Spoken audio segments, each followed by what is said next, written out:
And joining me on the stage tonight, we've got George Shorn, writer, activist, self-defense teacher. We've got Julie Oliver, congressional candidate for Texas 25. Yeah.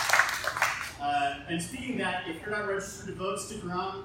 We've got some DVR, some volunteer deputy registrars here, VDRs who can register you to vote and show you how to register to vote. Please God vote. Then next we have Jason Romero from Indivisible Texas Ledge, helping organize around the Texas legislature. Then we've got Beth Backman. She's part of Wilco Indivisible, doing some heavy lifting up in Williamson County. She is an old bird, but she is a newly hatched activist. Yeah, dig it? And then we've got Hank Schwimmer, who's a guy I know.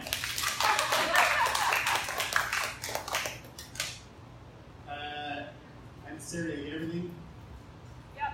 Lisa, is there anything else you'd like me to say? Yep. Awesome. Again, thank you so much for being here. We're going to dive right in to obstruction. This is going to be Section D, events leading up to and surrounding the termination of FBI Director Comey. Overview.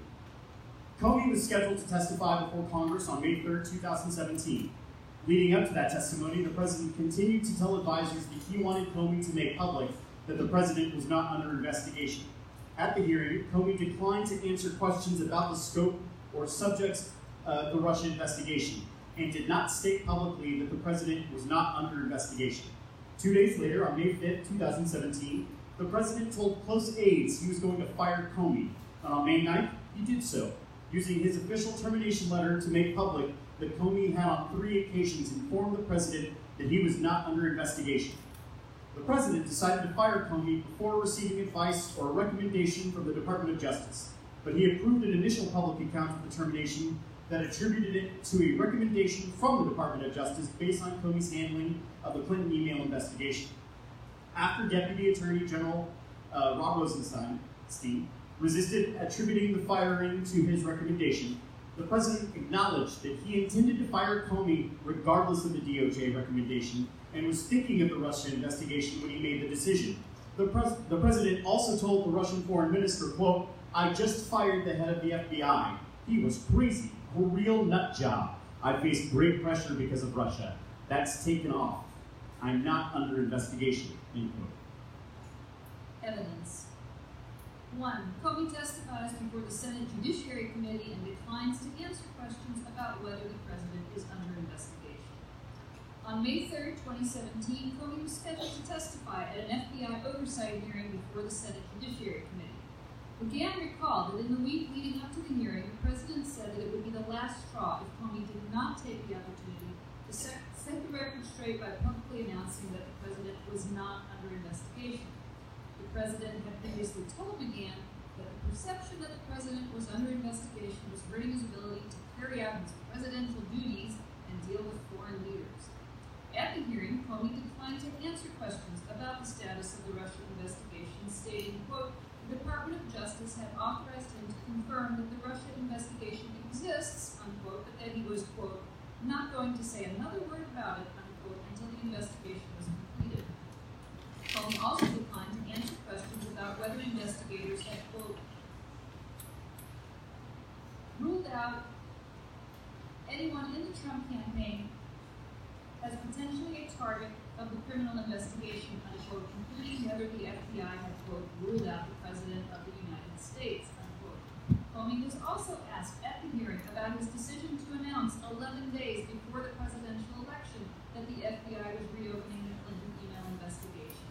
Comey stated that it made him, quote, "mildly nauseous," he means nauseated, "to think that we might have had some impact on the election," unquote, but added that, quote, "even in hindsight, he would make the same decision," unquote. He later repeated that he had no regrets about how he handled the email investigation and believed he had, quote, "done the right thing at each turn," unquote. In the afternoon following Comey's testimony, the president met with McGahn, Sessions, and Sessions' Chief of Staff, Jody Hunt. At that meeting, the president asked McGann what Comey had done in his testimony, and McGann relayed that Comey had declined to answer questions about whether the president was under investigation.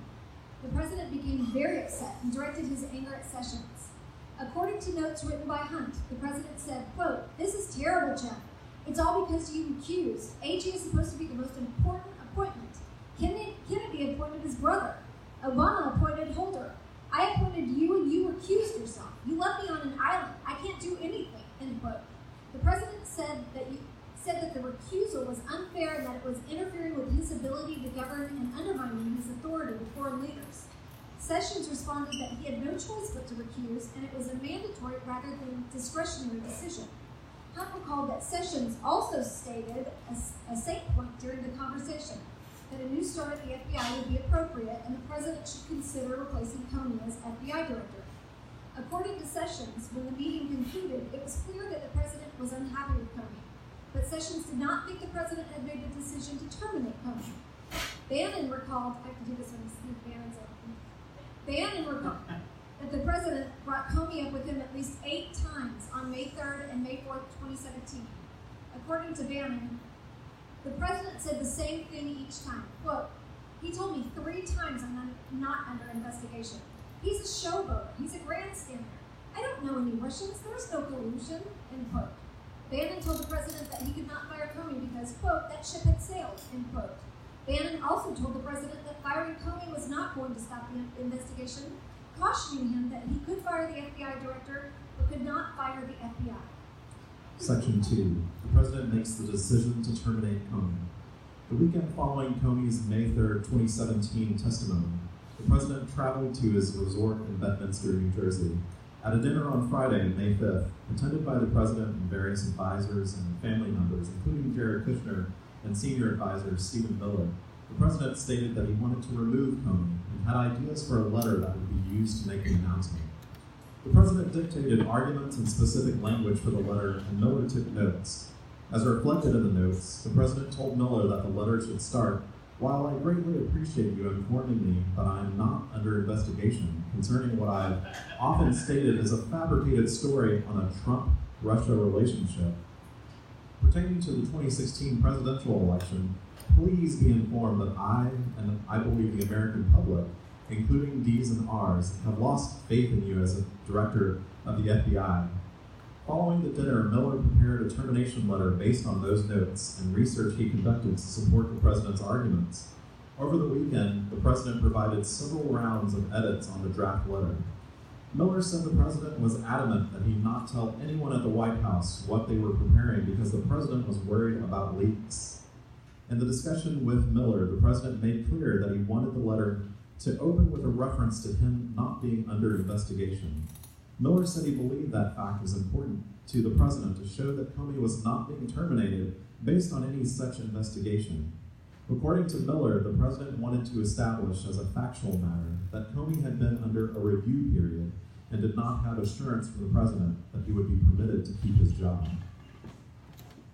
The final version of the termination letter prepared by Miller and the president began in a way that closely tracked what the president had dictated to Miller at the May 5th dinner. Quote, "Dear Director Comey, while I greatly appreciate your informing me on 3 separate occasions that I am not under investigation concerning the fabricated and politically motivated allegations of the Trump-Russia relationship with respect to the 2016 presidential election, please be informed that I, along with members of both political parties and, most importantly, the American public, have lost faith in you as the director of the FBI, and you are hereby terminated," end quote. The 4-page letter went on to critique Comey's judgment and conduct, including his May 3rd testimony before the Senate Judiciary Committee, his handling of the Clinton email investigation, and his failure to hold leaders accountable. The letter stated that Comey had, quote, "asked the president at dinner shortly after inauguration to let Comey stay on in the director's role, and the president said that he would answer it," end quote. But the president had, quote, concluded that he had no alternative but to find new leadership for the Bureau, a leader that restores confidence and trust. In the morning of May 8th, office with senior advisors, including McGann, Priebus, and Miller, and informed them that he had decided to terminate Comey. The president read aloud the first paragraphs of the termination letter he wrote with Miller and conveyed that the decision had been made and was not up for discussion. The president told the group that Miller had researched the issue and determined the president had the authority to terminate Comey without cause. In an effort to slow down the decision-making process, McGann told the president that DOJ leadership was currently discussing Comey's status and suggested that White House counsel's office attorneys should talk with Sessions and Rod Rosenstein, who had recently been confirmed as the Deputy Attorney General. McGann said that previously scheduled meetings with Sessions and Rosenstein that day would be an opportunity to find out what they thought about firing Comey. At noon, Sessions, Rosenstein, and Hunt met with McGann and White House counsel's office attorney Hutton Dillon at the White House. McGann said that the president had decided to fire Comey and asked for Sessions and Rosenstein's views. Sessions and Rosenstein criticized Comey and did not raise concerns about replacing him. McGann and Dillon said the fact that neither Sessions nor Rosenstein objected to replacing Comey gave them peace of mind that the president's decision to fire Comey was not an attempt to obstruct justice. An Oval Office meeting was scheduled later that day so that Sessions and Rosenstein could discuss the issue with the president. At around 5 p.m., the president and several White House officials met with Sessions and Rosenstein to discuss Comey. The president told the group that he had watched Comey's May 3rd testimony over the weekend and thought that something was, quote, not right, end quote, with Comey. The president said that Comey should be removed and asked Sessions and Rosenstein for their views. Hunt, who was in the room, recalled that Sessions responded that he had previously recommended that Comey be replaced. McGann and Dillon said Rosenstein described his concerns about Comey's handling of the Clinton email investigation. The president then distributed copies of the termination letter he had drafted with Miller, and the discussion turned to the mechanics of how to fire Comey and whether the president's letter should be used. McGann and Dillon urged the president to permit Comey to resign, but the president was adamant that he be fired. The group discussed the possibility that Rosenstein and Sessions could provide a recommendation in writing that Comey should be removed. It's Rosenstein, right? Stein? Great.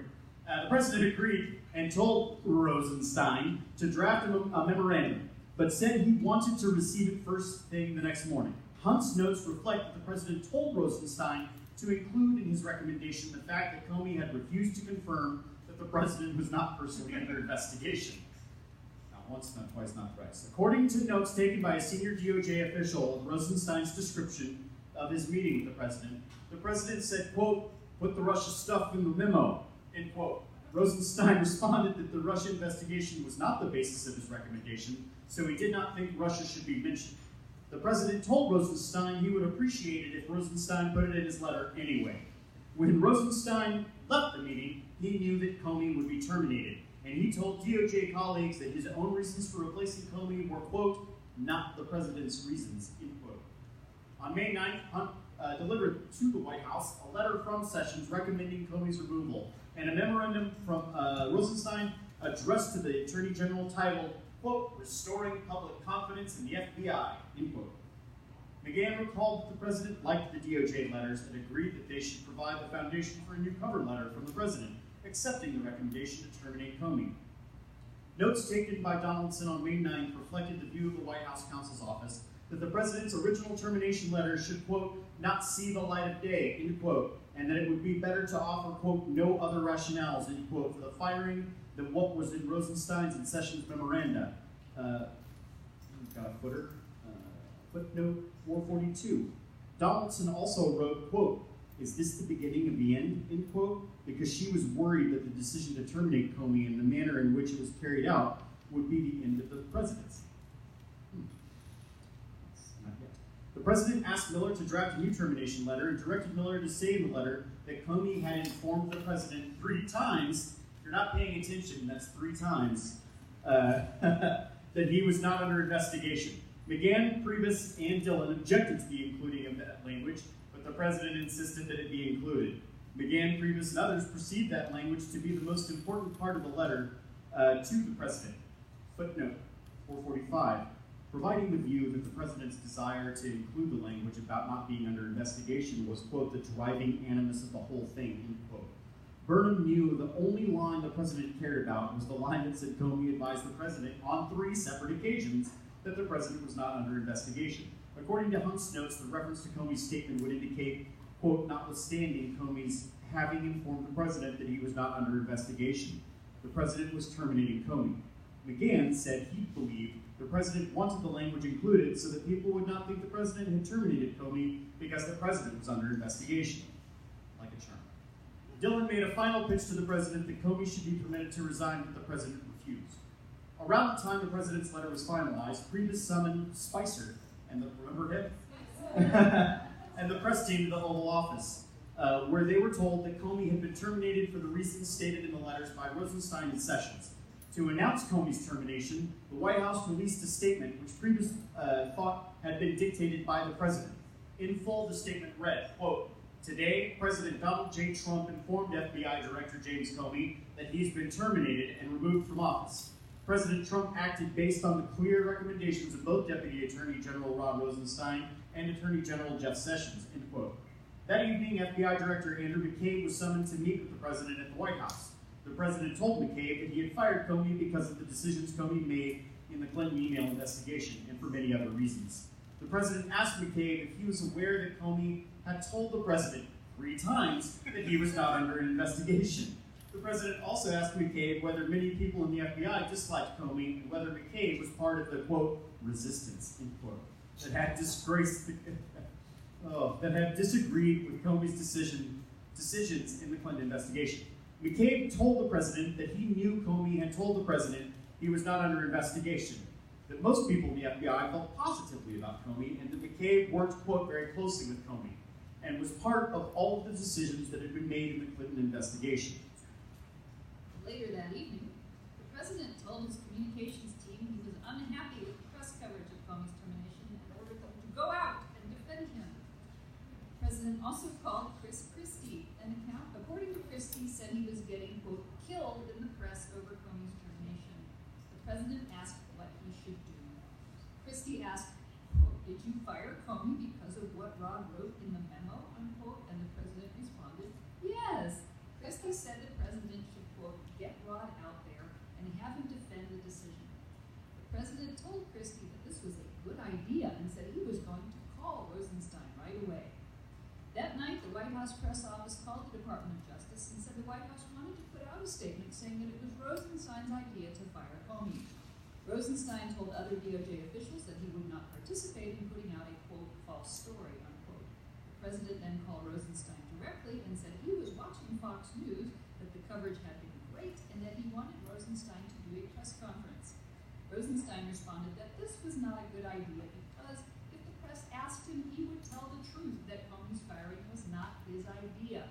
Footnote 464. DOJ notes from the week of Comey's firing indicate that Priebus was, quote, screaming, unquote, at the DOJ Public Affairs Office trying to get Rosenstein to do a press conference, and the DOJ Public Affairs Office told Priebus that Rosenstein had told the president he was not doing it. Sessions also informed the White House counsel's office that evening that Rosenstein was upset that his memorandum was being portrayed as the reason for Comey's termination. In an unplanned press conference late in the evening of May 9, 2017, Spicy, told reporters, quote, it was all Rosenstein, no one from the White House. It was a DOJ decision, end quote. That evening and the next morning, White House officials and spokespeople continued to maintain that the president's decision to terminate Comey was driven by the recommendations the president received from Rosenstein and Sessions. In the morning on May 10, 2017, President Trump met with the Russian Foreign Minister Sergei Lavrov and Russian Ambassador Sergei Kislyak in the Oval Office. The media subsequently reported that during the May 10th meeting, the president brought up his decision the prior day to terminate Comey, telling Lavrov and Kislyak, quote, I just fired the head of the FBI. real nut job. I face great pressure because of Russia. That's taken off. I'm not under investigation, end quote. The president never denied making those statements, and the White House did not dispute the account, instead issuing a statement that said, quote, by grandstanding and politicizing the investigation into Russia's actions, James Comey created unnecessary pressure on our ability to engage and negotiate with Russia. The investigation would have always continued, and obviously the termination of Comey would not have ended it. Once again, the real story is that our national security has been undermined by the leaking of private and highly classified information, end quote. Hicks said that when she told the president about the reports on his meeting with Lavrov, he did not look concerned and said of Comey, quote, he is crazy, end quote. When McGahn asked the president about his comments to Lavrov, the president said it was good that Comey was fired because that took pressure off by making it clear that he was not under investigation so he could get more work done. The same morning, on May 10, 2017, the president called McCabe. According to a memorandum McCabe wrote following the call, the president asked McCabe to come over to the White House to discuss whether the president should visit FBI headquarters and make a speech to employees. The president said he had received hundreds of messages from FBI employees indicating their support for terminating Comey. The president also told McCabe that Comey should not have been permitted to travel back to D.C. on the FBI's airplane after he had been terminated, and that he did not want Comey in the building again, even to collect his belongings. Comey had been visiting the FBI's Los Angeles office when he found out he had been terminated. When McCabe met with the president that afternoon, the president, without prompting, told McCabe that people in the FBI loved the president, estimated that at least 80% of the FBI had voted for him, and asked McCabe who he had voted for in the 2016 presidential election. In the afternoon of May 10, 2017, Deputy Press Secretary, pour one out, Sarah Sanders, spoke to the president about his decision to fire Comey and then spoke to reporters in a televised press conference. Sanders told reporters that the president, the Department of Justice, and bipartisan members of Congress had lost confidence in Comey, and most importantly, the rank and file of the FBI had lost confidence in their director. Accordingly, the president accepted the recommendation of the Deputy Attorney General to remove James Comey from his position. In response to questions from reporters, Sanders said that Rosenstein decided, quote, on his own to review Comey's performance, and that Rosenstein decided on his own to come to the president on Monday, May 8th to express his concerns about Comey. When a president indicated that the vast majority of FBI agents supported Comey, Sanders said, look, we've heard from countless members of the FBI that say very different things. Following the press conference, Sanders spoke to the president, who told her she did a good job and did not point out any inaccuracies in her comments. Sanders told this office that her reference to hearing from countless members of the FBI was a slip of the tongue, not a complete, absolute lie. She also recalled that her statement in a separate press interview that rank-and-file FBI agents had lost confidence in Comey was a comment she made in the heat of the moment that was not founded on anything. Also on May 10, 2017, Sessions and Rosenstein each spoke to McGahn and expressed concern that the White House was creating a narrative that Rosenstein had initiated the decision to fire Comey. The White House counsel's office agreed that it was factually wrong to say that the Department of Justice had initiated Comey's termination, and McGahn asked attorneys in the White House counsel's office to work with the press office to correct the narrative. The next day, on May 11, 2017, the president participated in an interview with Lester Holt. The president told White House counsel's office attorneys in advance of the interview that the communications team could not get the story right. So he was going on Lester Holt to say what really happened. During the interview, the president stated that he had made the decision to fire Comey before the president met with Rosenstein and Sessions. The president told Holt, quote, I was going to fire regardless of recommendation. Rosenstein made a recommendation, but regardless of the recommendation, I was going to fire Comey knowing there was no good time to do it. The president continued, quote, and in fact, when I decided to just do it, I said to myself, this Russia thing, Miss Trump and Russia is a made-up story.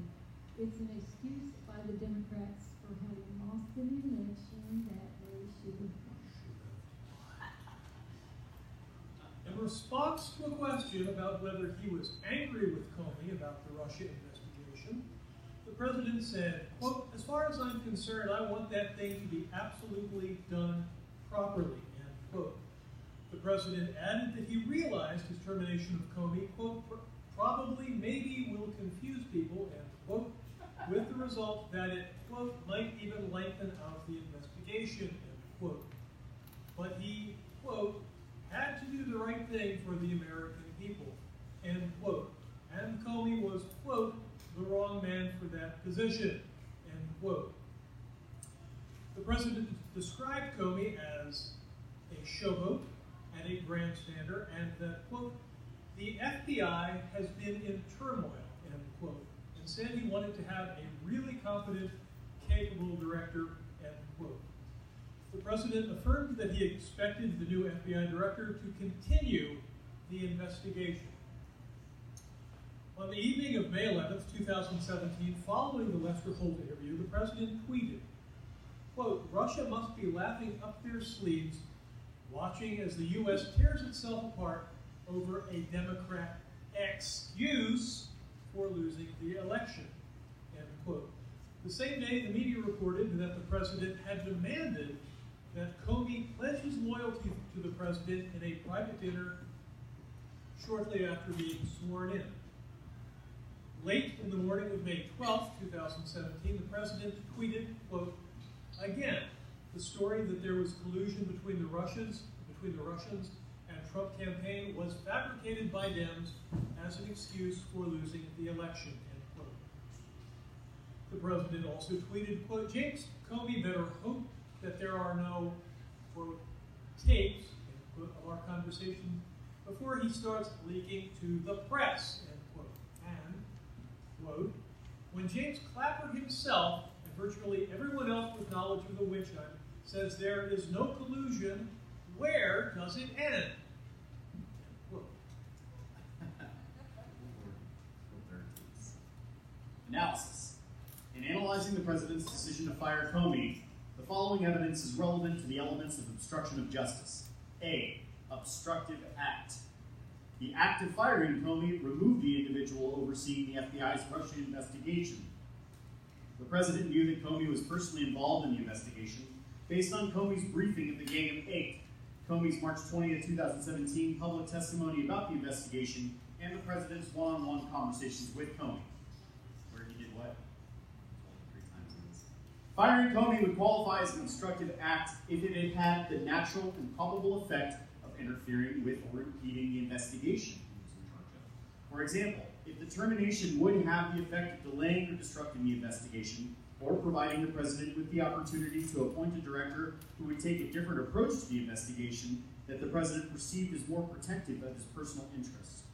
Relevant circumstances bearing on that issue include whether the president's actions have the potential to discourage a successor director or other law enforcement officials in their conduct of the Russia investigation. The president fired Comey abruptly without offering him an opportunity to resign, banned him from the FBI building, and criticized him publicly, calling him a showboat and claiming that the FBI was in turmoil under his leadership. The president followed the termination with public statements, very public statements, that were highly critical of the investigation. For example, 3 days after firing Comey, the president referred to the investigation as a witch hunt and asked, "When does it end?" Those actions had the potential to affect the successor director's conduct of the investigation. The anticipated effect of removing the FBI director, however, would not necessarily be to prevent or impede the FBI from continuing its investigation. As a general matter, FBI investigations run under the operational direction of FBI personnel, levels below the FBI director. Bannon made a similar point when he told the president that he could fire the FBI director, but could not fire the FBI. The White House issued a press statement the day after Comey was fired that said, quote, "The investigation would have always continued, and obviously the termination of Comey would not have ended it," end quote. In addition, in his May 11th interview with Lester Holt, the president stated that he understood when he made the decision to fire Comey that the action might prolong the investigation, and the president chose McCabe to serve as interim director, even though McCabe told the president he had worked, quote, "very closely with Comey, and was part of all the decisions made in the Clinton investigation."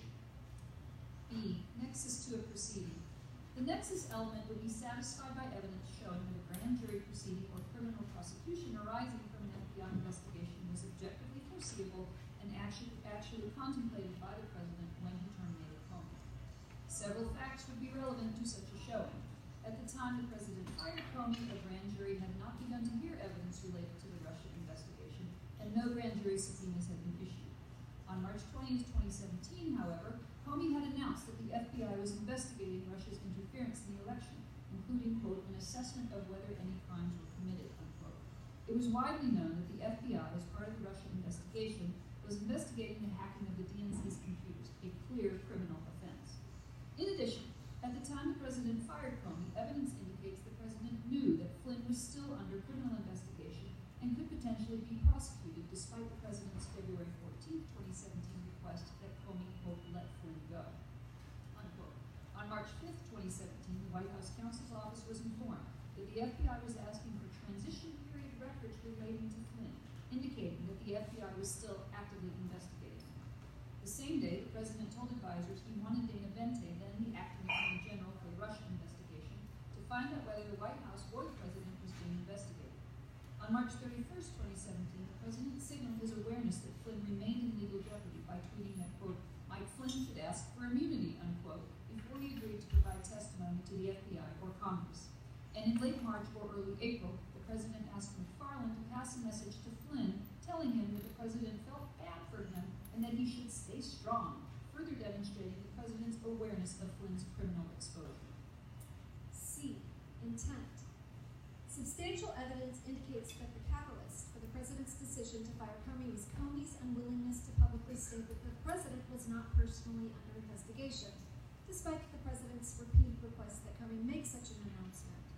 In the week leading up to Comey's May 3rd, 2017 Senate Judiciary Committee testimony, the president told McGahn that it would be the last straw if Comey did not set the record straight and publicly announced that the president was not under investigation. But during his May 3rd testimony, Comey refused to answer questions about whether the president was being investigated. Comey's refusal angered the president, who criticized Sessions for leaving him isolated and exposed, saying, quote, you left me on an island, end quote. 2 days later, the president told advisors he had decided to fire Comey and dictated a letter to Stephen Miller, that began with a reference to the fact that the president was not being investigated. Quote, while I greatly appreciate you informing me that I'm not under investigation concerning what I've often stated is a fabricated story on the Trump-Russia relationship, end quote. The president later asked Rosenstein to include Russia in his memorandum and to say that Comey had told the president that he was not under investigation. And the president's final termination letter included a sentence at the president's insistence and against McGahn's advice, stating that Comey had told the president on 3 separate occasions that he was not under investigation. Did the rooster crow? Yeah.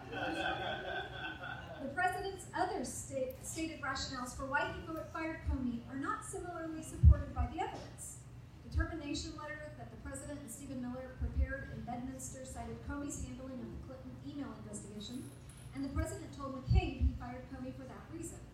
But the facts surrounding Comey's handling of the Clinton email investigation were well known to the president at the time he assumed office, and the president had made it clear to both Comey and the president's senior staff in early 2017 that he wanted Comey to stay on as director. And Rosenstein articulated his criticism of Comey's handling of the Clinton investigation after the president had already decided to fire Comey. The president's draft termination letter also stated that morale in the FBI was at an all-time low, and Sanders told the press after Comey's termination that the White House had heard from countless FBI agents who had lost confidence in Comey. But the evidence does not support those claims. The president told Comey at the January 27th dinner that, quote, the people of the FBI really like him, end quote. No evidence suggests that the president heard otherwise before deciding to terminate Comey, and Sanders acknowledged to investigators that her comments were not founded on anything.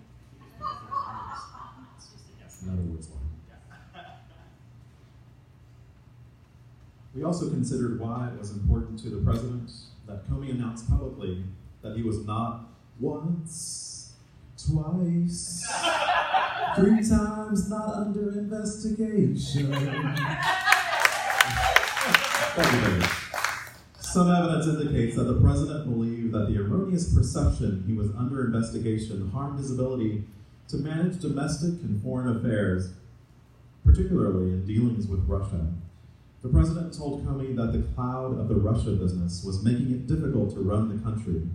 The president told Sessions and McGahn that foreign leaders had expressed sympathy to him for being under investigation, and that the perception he was under investigation was hurting his ability to address foreign relation issues. The president complained to Rogers that the thing with the Russians was messing up his ability to get things done with Russia, and told Coates, "I can't do anything with Russia. There's things I'd like to do with Russia, with trade, with ISIS. They're all over me on this." The president also may have viewed Comey as an insubordinate for his failure to make clear in the May 3rd testimony that the president was not under investigation. Other evidence, however, indicates that the president wanted to protect himself from an investigation into his campaign. The day after learning about the FBI's interview of Flynn, the president had a one-on-one dinner with Comey against the advice of senior aides and told Comey he needed Comey's loyalty. When the president later asked Comey for a second time to make public that he was not under investigation, he brought up loyalty again, saying, "Because I've been very loyal to you, very loyal. We had that thing, you know."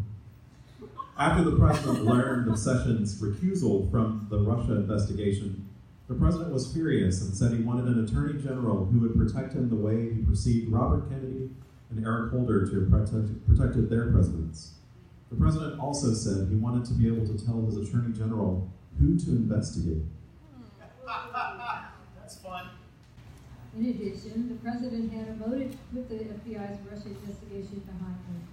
The evidence does not establish that the termination of Comey was designed to cover up a conspiracy between the Trump campaign and Russia.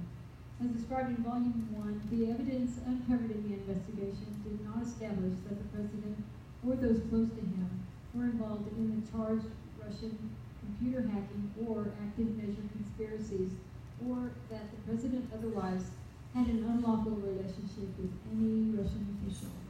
But the evidence does indicate that a thorough FBI investigation would uncover facts about the campaign and the president personally that the president could have understood to be crimes, or that would give rise to personal and political concerns. Although the president publicly stated during and after the election that he had no connection to Russia, the Trump Organization, through Michael Cohen, was pursuing and the proposed Trump Tower Moscow project through June 2016, and candidate Trump was repeatedly briefed on the progress of those efforts. In addition, some witnesses said that Trump was aware that, redaction, at a time when public reports stated that Russian intelligence officials were behind the hacks, and that Trump privately sought information about future WikiLeaks releases. More broadly, multiple witnesses described the president's preoccupation with press coverage of the Russian investigation and his persistent concern that it raised questions about the legitimacy of his election. And we have a footnote, number 508. In addition to whether the president had a motive related to Russia-related matters that an FBI investigation could uncover, we considered whether the president's intent in firing Comey was connected to other conduct and could come to light as a result of the FBI's Russian interference investigation. In particular, Michael Cohen was a potential subject of investigation because of his pursuit of the Trump Tower Moscow project and involvement in other activities. And facts uncovered in the Russia investigation, which our office referred to the U.S. Attorney's Office for the Southern District of New York, ultimately led to the conviction of Cohen in the Southern District of New York for campaign finance offenses related to payments he said he made at the direction of the president. See Volume 2, Section 2, etc. The investigation, however, did not establish that when the president fired Comey, he was considering the possibility that the FBI's investigation would uncover these payments, or that the president's intent in firing Comey was otherwise connected to a concern about these matters coming to light.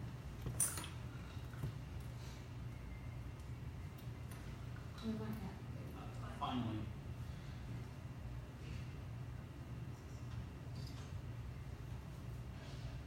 Thank you. Finally, the President and White House aides initially advanced a pre-textual reason to the press and the public for Comey's termination. In the immediate aftermath of the firing, the President dictated a press statement suggesting that he had acted based on the DOJ recommendations, and White House press officials repeated that story. But the President had decided to fire Comey before the White House solicited those recommendations. Although the President ultimately acknowledged that he was going to fire Comey regardless of the Department of Justice's recommendations, he did so only after DOJ officials made clear to him that they would resist the White House's suggestion that they had prompted the process that led to Comey's termination. The initial reliance on a pretextual justification can support an inference that the President had concerns about providing the real reason for the firing, although the evidence does not resolve whether those concerns were personal, political, or both. The President's efforts to remove the special counsel. Overview. The acting Attorney General appointed a special counsel on May 17, 2017, prompting the President to state that it was the end of his presidency and that Attorney General Sessions had failed to protect him and should resign. Sessions submitted his resignation, with which the President ultimately did not accept. The President told senior advisors that the special counsel had conflicts of interest, but they responded that those claims were, quote, ridiculous, end quote, and posed no obstacle to the special counsel's service. Department of Justice ethics officials similarly cleared the special counsel's service. On June 14, 2017, the press reported that the President was being personally investigated for obstruction of justice, hallelujah, and the President responded with a series of tweets criticizing the special counsel's investigation. That weekend, the President called McGahn and directed him to have the special counsel removed because of asserted conflicts of interest. McGahn did not carry out the instruction for fear of being seen as triggering another Saturday night massacre, and instead prepared to resign. McGahn ultimately did not quit, and the President did not follow up with McGahn on his request to have the special counsel removed. Evidence. 1. The appointment of the special counsel and the President's reaction. On May 17, 2017, Acting Attorney General Rod Rosenstein appointed Robert S. Mueller III as special counsel and authorized him to conduct the Russia investigation in matters that arose from the investigation.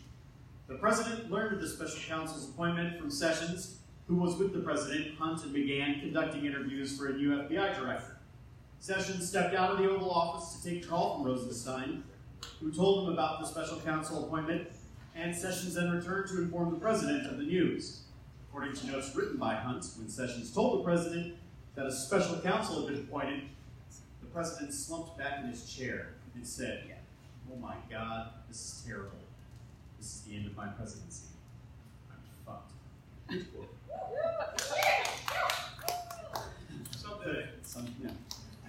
Thoughts and prayers. The President became angry and lambasted the Attorney General for his decision to recuse from the investigation, stating, quote, "How could you let this happen, Jeff?" End quote. The President said the position of Attorney General was his most important appointment, and that Sessions had, quote, let him down, end quote, contrasting him to Eric Holder and Robert Kennedy in so many ways. Sessions recalled that the President said to him, quote, "You were supposed to protect me," end quote, or words to that effect. If you've got Trump talks like a gangster on your bingo card, you can check that one off. The President returned to the consequences of the appointment and said, Quote, everyone tells me if you get one of these independent counsels, it ruins your presidency. It takes years and years, and I won't be able to do anything. This is the worst thing that ever happened to me. End quote. The president then told Sessions he should resign as Attorney General again. Sessions agreed to submit his resignation and left the Oval Office. Hicks saw the president shortly after Sessions departed and described the president as being extremely upset by the special counsel's appointment. Hicks said that she had only seen the president like that one other time, when the Access Hollywood tape came out during the campaign. The next day, May 18, 2017, FBI agents delivered to McGahn a preservation notice that discussed an investigation related to Comey's termination and directed the White House to preserve all relevant documents. When he received the letter, McGahn issued a document hold to White House staff and instructed them not to send out any burn bags over the weekend while he sorted things out. Also on May 18th, Sessions finalized a resignation letter and stated, quote, pursuant to our conversation yesterday and at your request, I hereby offer my resignation. End quote. Sessions, accompanied by Hunt, brought the letter to the White House and handed it to the president. The president put the resignation letter in his pocket and asked Sessions several times whether he wanted to continue serving as Attorney General. Sessions ultimately told the president he wanted to continue serving as Attorney General. Sessions ultimately told the president he wanted to stay, but it was up to the president. The president said he wanted Sessions to stay. It sounds like a love letter at junior high. At the conclusion of the meeting, the president shook Sessions' hand and checked the box that said, yes, please stay on as Attorney General, but did not return the resignation letter. You're on the letter, ladies and gentlemen. When Priebus and Bannon learned that the president was holding on to Sessions' resignation letter, they became concerned that it could be used to influence the Department of Justice. Priebus told Sessions it was not good for the president to have the letter because it would function as a kind of shock collar that the president could use anytime he wanted. Priebus said the president had the DOJ by the throat. Priebus and Bannon told Sessions they would attempt to get the letter back from the president with the notation that he was not accepting Sessions' resignation. I remember this Laverne and Shirley episode. The skylight. On May 19, 2017, the president left for a trip to the Middle East. Hicks recalled that on the president's flight from Saudi Arabia to Tel Aviv, the president pulled Sessions' resignation letter from his pocket, showed it to the group of senior advisors, and asked them what he should do about it. During the trip, Priebus asked about the resignation letter so he could return it to Sessions, but the president told him that the letter was back at the White House, somewhere in the residence. It was not until May 30th, 3 days after the president returned from the trip, the president returned the letter to Sessions with a notation saying, not accepted. In the days following the special counsel's appointment, the president repeatedly told advisors, including Priebus, Bannon, and McGahn, that special counsel Mueller had conflicts of interest. This is under the section number 2. The president asserts that special counsel has conflicts of interest. The president cited as conflicts that Mueller had interviewed for the FBI director position shortly before being appointed as special counsel, that he had worked for a law firm that represented people affiliated with the president, and that Mueller had disputed certain fees related to his membership in a Trump golf course in Northern Virginia. Footnote 529.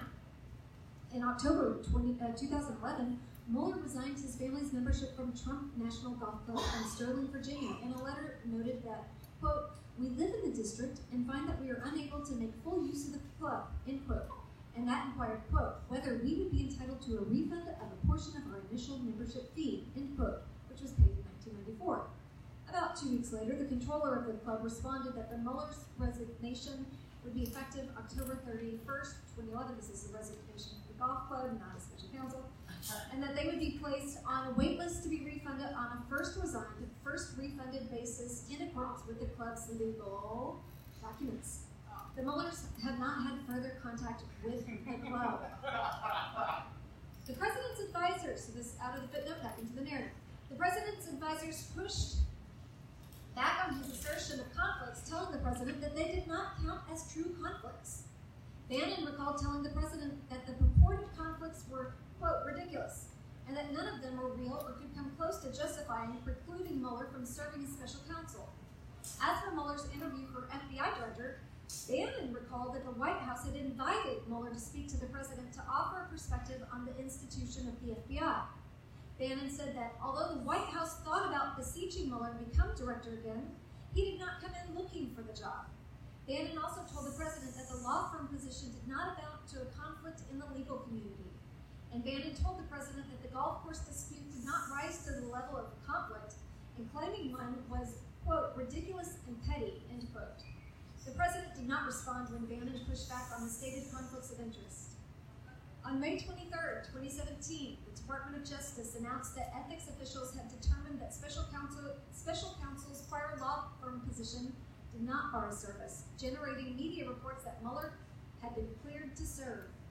McGahn recalled that around the same time, the president complained about the asserted conflicts and prodded McGahn to reach out to Rosenstein about the issue.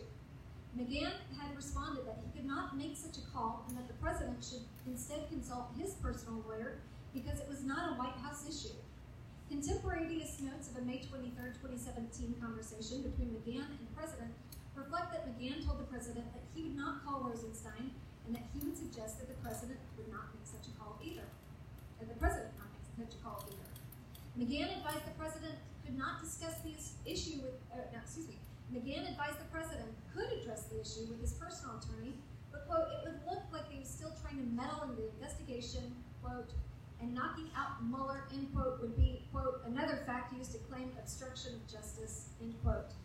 McGahn told the president that his biggest exposure was not his act of firing Comey, but his other contacts and calls, and his Ask Bree Flynn. By the time McGahn provided this advice to the president, there had been widespread reporting on the president's request for Comey's loyalty, which the president publicly denied. His request that Comey, quote, let Flynn go, quote, which the president also denied, and the president's statement to the Russian foreign minister that the termination of Comey had relieved, quote, great pressure, end quote, related to Russia, which the president did not deny. On June 8, 2017, Comey testified before Congress about his interactions with the president before his termination, including the request for loyalty, the request that Comey let Flynn go, and the request that Comey lift the cloud over the presidency caused by the ongoing investigation. And a footnote, Comey testified that he deliberately caused his memorandum documenting the February 14, 2017 meeting to be leaked to the New York Times in response to a tweet from the president sent on May 12, 2017 that stated, James Comey better hope there are no tapes of our conversation before he starts leaking to the press, and because he thought sharing the memorandum with a reporter, quote, might prompt the appointment of a special counsel. Comey's testimony led to a series of news reports about whether the president had obstructed justice. On June 9, 2017, the special counsel's office informed the White House counsel's office that investigators intended to interview intelligence community officials who had allegedly been asked by the president to push back against the Russia investigation.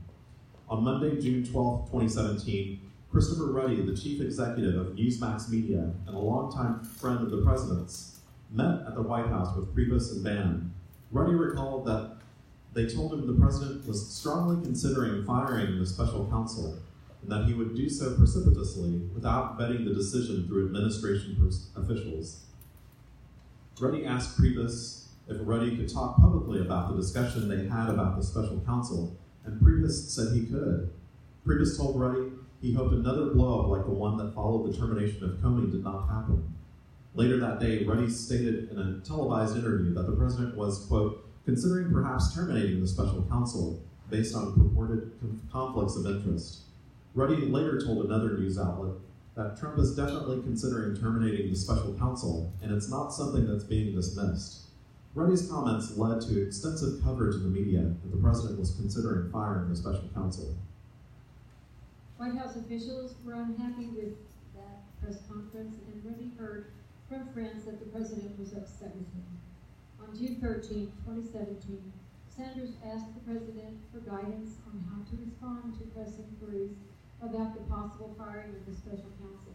The president dictated an answer, which Sanders delivered, stating that, quote, while the president has every right to, quote, fire the special counsel, he has no intention to do so.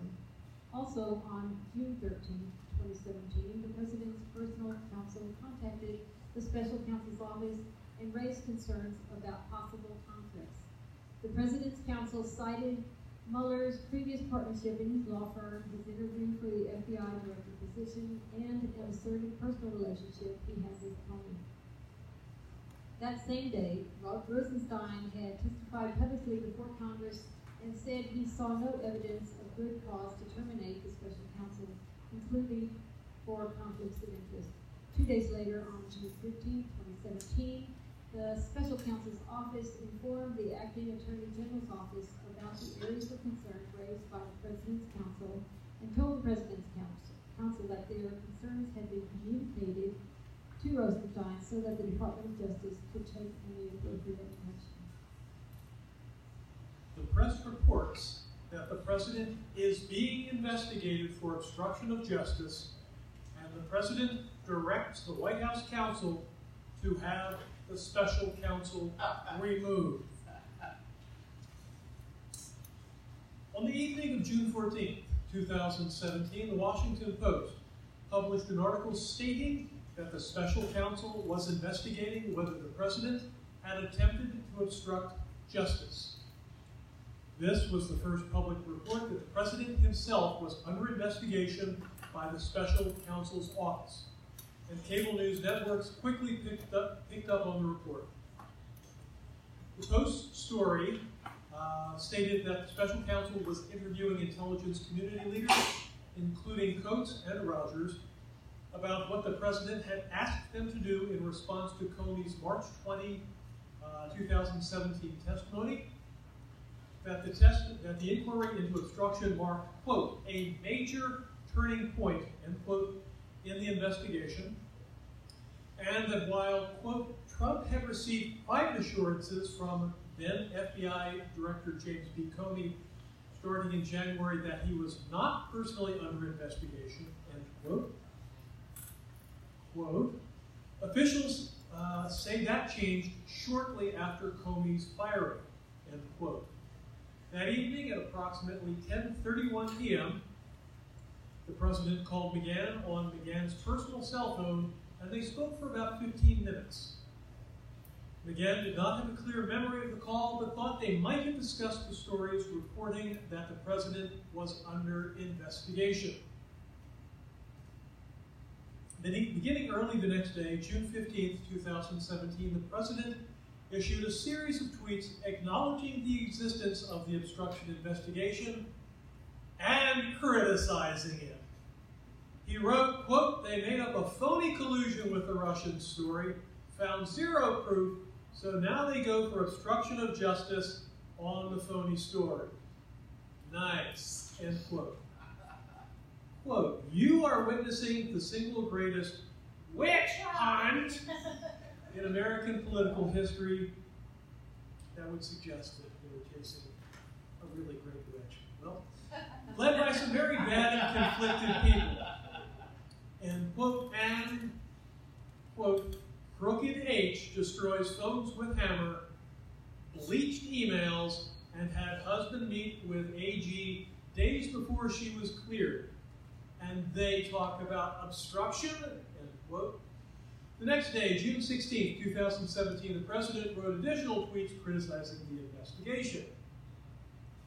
Quote, after 7 months of investigations and committee hearings about, quote, my collusion with the Russians, end quote, nobody has been able to show any proof.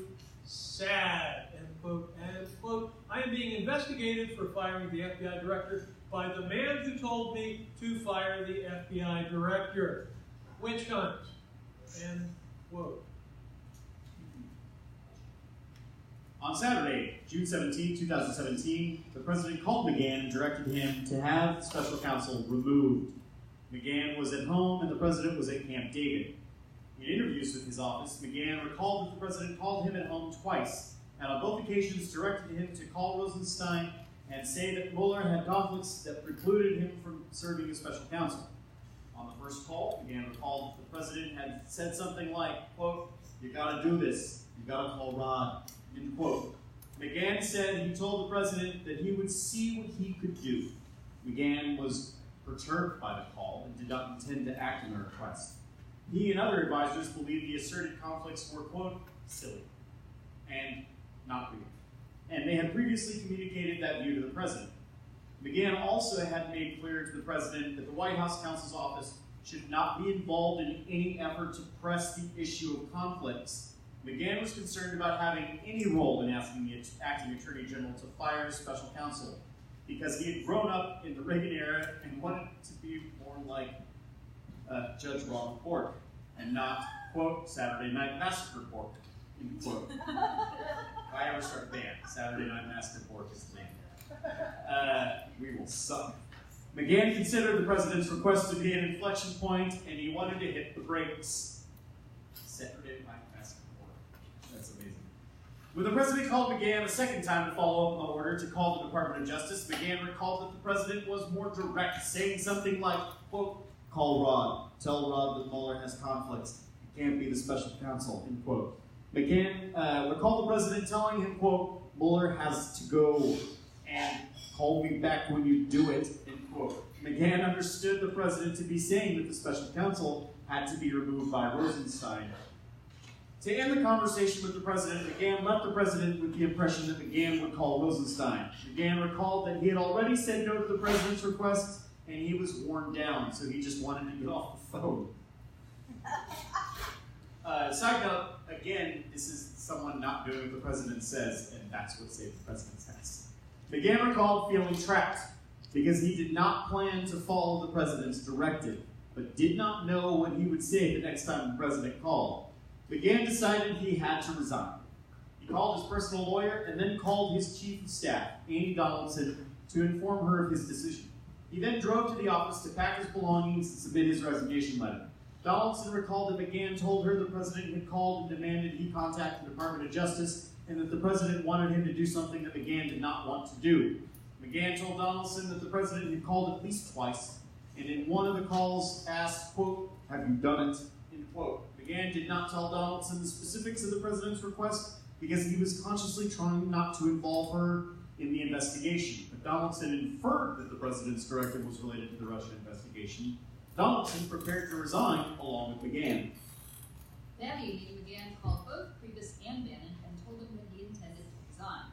McGahn recalled that after speaking with his attorney and given the nature of the president's request, he decided not to share details of the president's request with other White House staff. Priebus recalled McGahn said that the president had asked him to do crazy shit, but he thought McGahn did not tell him the specifics of the president's request because McGahn was trying to protect Priebus from what he did not need to know. Priebus and Bannon both urged McGahn not to quit, and McGahn ultimately returned to work that Monday and remained in his position. He had not told the president directly that he planned to resign, and when they next saw each other, the president did not ask McGahn whether he had followed through with calling Rosenstein. Around the same time, Chris Christie, like a bad penny, recalled a telephone call with the president in which the president asked what Christie thought about the president firing the special counsel. Christie advised against doing so because there was no substantive basis for the president to fire the special counsel, and because the president would lose support from Republicans in Congress. Weird when Chris Christie is like your idealist. Moving on to analysis. I'm starting to think that Mueller's on our case here. In analyzing the president's direction to McGahn to have the special counsel removed, the following evidence is relevant to the elements of obstruction of justice. A. Obstructive act.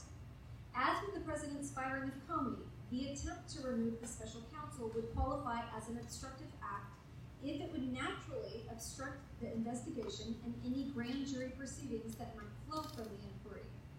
Even if the removal of the lead prosecutor would not prevent the investigation from continuing under a new appointee, a fact finder would need to consider whether the act had the potential to delay further action in the investigation, chill the actions of any replacement special counsel, or otherwise impede the investigation. A threshold question is whether the president in fact directed McGahn to have the special counsel removed. After news organizations reported that in June 2017 the president had ordered McGahn to have the special counsel removed, the president publicly disputed these accounts and privately told McGahn that he had simply wanted McGahn to bring conflicts of interest to the Department of Justice's attention. Some of the president's specific language that McGahn recalled from his calls is consistent with that explanation. Substantial evidence, however, supports the conclusion that the president went further and, in fact, directed McGahn to call Rosenstein to have the special counsel removed. First, McGahn's clear recollection was that the president directed him to call Rosenstein, to tell Rosenstein not only that conflicts existed, but also that Mueller has to go. McGahn is a credible witness with no motive to lie or exaggerate, given the position he held in the White House. McGahn spoke with the president twice and understood the directive the same way both times, making it unlikely that he misheard or misinterpreted the president's request. In response to that request, McGahn decided to quit because he did not want to participate in events that he described as akin to the Saturday Night Massacre. He called his lawyer, drove to the White House, packed up his office, prepared to submit a resignation letter with his chief of staff, told Priebus that the president had asked him to do crazy shit, and informed Priebus and Bannon that he was leaving. Those acts would be a highly unusual reaction to a request to convey information to the Department of Justice. Second, in the days before the calls to McGahn, the president, through his counsel, had already brought the asserted conflicts to the attention of the Department of Justice. Accordingly, the president had no reason to have McGahn call Rosenstein that weekend to raise conflict issues that had already been raised. Third, the president's sense of urgency and repeated requests to McGahn to take immediate action on the weekend. Quote, "You've got to do this, you've got to call Bob," quote, support McGahn's recollection that the president wanted the Department of Justice to take action to remove the special counsel. Had the president instead sought only to have the Department of Justice re-examine asserted conflicts to evaluate whether they posed an ethical bar, it would have been unnecessary to set the process in motion on a Saturday and to make repeated calls to McGahn. Finally, the president had discussed, quote, knocking out Mueller and raised conflicts of interest in a May 23, 2017 call with McGahn, reflecting that the president connected the conflicts to a plan to remove the special counsel. And in the days leading up to June 17, 2017, the president made clear to Priebus and Bannon, who then told Ruddy, that the president was considering terminating the special counsel. Also during this time period, the president reached out to Christie to get his thoughts on firing the special counsel. This evidence shows that the president was not just seeking an examination of whether conflicts existed, but instead was looking to use asserted conflicts as a way to terminate the special counsel. B. Nexus to an official proceeding. To satisfy the proceeding required, it would be necessary to establish a nexus between the president's act of seeking to terminate the special counsel and a pending or foreseeable grand jury proceeding. Substantial evidence indicates that by June 17, 2017, the president knew his conduct was under investigation by a federal prosecutor who could present any evidence of federal crimes to a grand jury. On May 23, 2017, McGahn explicitly warned the president that his biggest exposure was not his act of firing Comey, but his other contacts and calls, and his, quote, ask Reed Flynn, end quote. By early June, it was widely reported in the media that federal prosecutors had issued grand jury subpoenas in the Flynn inquiry and that the special counsel had taken over the Flynn investigation. On June 9, 2017, the special counsel's office informed the White House that investigators would be interviewing intelligence agency officials who allegedly had been asked by the president to push back against the Russian investigation. On June 14, 2017, news outlets began reporting that the president was himself being investigated for obstruction of justice. Based on widespread reporting, the president knew that such an investigation could include his request for Comey's loyalty. His request that Comey let Flynn go his outreach to Coates and Rogers, and his termination of Comey and statement to the Russian foreign minister that the termination had relieved great pressure related to Russia. And on June 16, 2017, the day before he directed McGahn to have the special counsel removed, the president publicly acknowledged that his conduct was under investigation by a federal prosecutor, tweeting, quote, "I am being investigated for firing the FBI director by the man who told me to fire the FBI director," end quote. His master of English language sound. C, intent. Substantial evidence indicates that the president's attempts to remove the special counsel were linked to the special counsel's oversight of investigations that involved the president's conduct, and, most immediately, to reports that the president was being investigated for potential obstruction of justice. Before the president terminated Comey, the president considered it critically important that he was not under investigation and that the public not erroneously think he was being investigated.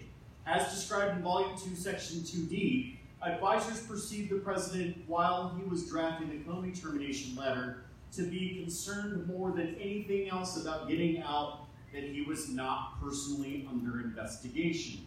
When the president learned of the appointment of the special counsel on May 17, 2017, he expressed further concern about the investigation, saying, quote, "This is the end of my presidency."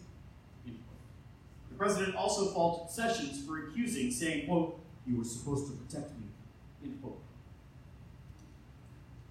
On June 14, 2017, when the Washington Post reported that the special counsel was investigating the president for obstruction of justice, the president was facing what he had wanted to avoid, a criminal investigation into his own conduct that was the subject of widespread media attention. The evidence indicates that news of the obstruction investigation prompted the president to call McGahn and seek to have the special counsel removed.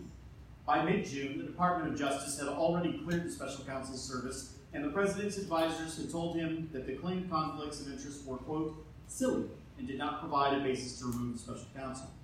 On June 13, 2017, the acting attorney general testified before Congress that no good cause for removing the special counsel existed, and the president dictated a press statement to Sanders saying he had no intention of firing the special counsel. But the next day, the media reported that the president was under investigation for obstruction of justice, and the special counsel was interviewing witnesses about events related to possible obstruction, spurring the president to write critical tweets of the special counsel's investigation. The president called McGahn at home that night and then called him on Saturday from Camp David. The evidence accordingly indicates that news that an obstruction investigation had been opened is what led the president to call McGahn to have the special counsel terminated. It's just maddening. How is he still president? It's a great question. Great question that I don't have the answer to. Maybe we should let more people like Julie help start an impeachment investigation. Try. There also is evidence that the president knew that he should not have made those phone calls to McGahn. The president made the calls to McGahn after McGahn had specifically told the president that the White House counsel's office and McGahn himself could not be involved in pressing conflicts claims, and that the president should consult with his personal counsel if he wished to raise conflicts. Instead of relying on his personal counsel to submit the conflicts claims, the president sought to use his official powers to remove the special counsel. And after the media reported on the president's actions, he denied that he ever ordered McGahn to have the special counsel terminated, and made repeated efforts to have McGahn deny the story. Those denials are contrary to the evidence and suggest the president's awareness that the direction to McGahn could be seen as improper. Section F, the president's efforts to curtail the special counsel investigation. Overview. 2 days after the president directed McGahn to have the special counsel removed, the president made another attempt to affect the course of the Russia investigation. On June 19, 2017, the president met one-on-one with Corey Lewandowski in the Oval Office and dictated a message to be delivered to Attorney General Sessions that would have had the effect of limiting the Russia investigation to future election interference only. 1 month later, the president met again with Lewandowski and followed up on the request to have Sessions limit the scope of the Russia investigation. Lewandowski told the president the message would be delivered soon. Hours later, the president publicly criticized Sessions in an unplanned press interview, raising questions about Sessions' job security. 1. The president asked Corey Lewandowski to deliver a message to Sessions to curtail the special counsel investigation. On June 19, 2017, 2 days after the president directed McGahn to have the special counsel removed, the president met one-on-one in the Oval Office with his former campaign manager, Corey Lewandowski. Senior White House advisors described Lewandowski as a devotee of the president and said the relationship between the president and Lewandowski was close. During the June 19th meeting, Lewandowski recalled that after some small talk, the president brought up Sessions and criticized his recusal from the Russia investigation. The president told Lewandowski that Sessions was weak and that if the president had known about the likelihood of recusal in advance, he would not have appointed him, Sessions. The president then asked Lewandowski to deliver a message to Sessions and said, quote, write this down. This was the first time the president had asked Lewandowski to take dictation, and Lewandowski wrote as fast as possible to make sure he captured the content correctly. The president dictated that Sessions should give a speech publicly announcing, I know that I recused myself from certain things having to do with specific areas, but our POTUS is being treated very unfairly. He shouldn't have a special prosecutor counsel because he hasn't done anything wrong. I was on the campaign with him for 9 months. There were no Russians involved with him. I know it for a fact because I was there. He didn't do anything wrong except he ran the greatest campaign in American history. And he's modest, too. That's just not something Sessions would say. The dictated message went on to state that Sessions would meet with the special counsel to limit his jurisdiction to future election interference. Now a group of people want to subvert the Constitution of the United States. I'm going to meet with a special prosecutor to explain this is very unfair and let the special prosecutor move forward with investigating election meddling for future elections so that nothing can happen in future elections. The president said that if Sessions delivered that statement, he would be the, quote, the most popular guy in the country. Lewandowski told the president he understood what the president wanted Sessions to do. Lewandowski wanted to pass the message to Sessions in person rather than over the phone. He did not want to meet at the Department of Justice because he did not want a public log of his visit and did not want Sessions to have an advantage over him by meeting on what Lewandowski described as Sessions' turf. Lewandowski called Sessions and arranged a meeting for the following evening at Lewandowski's office, but Sessions had to cancel due to a last-minute conflict.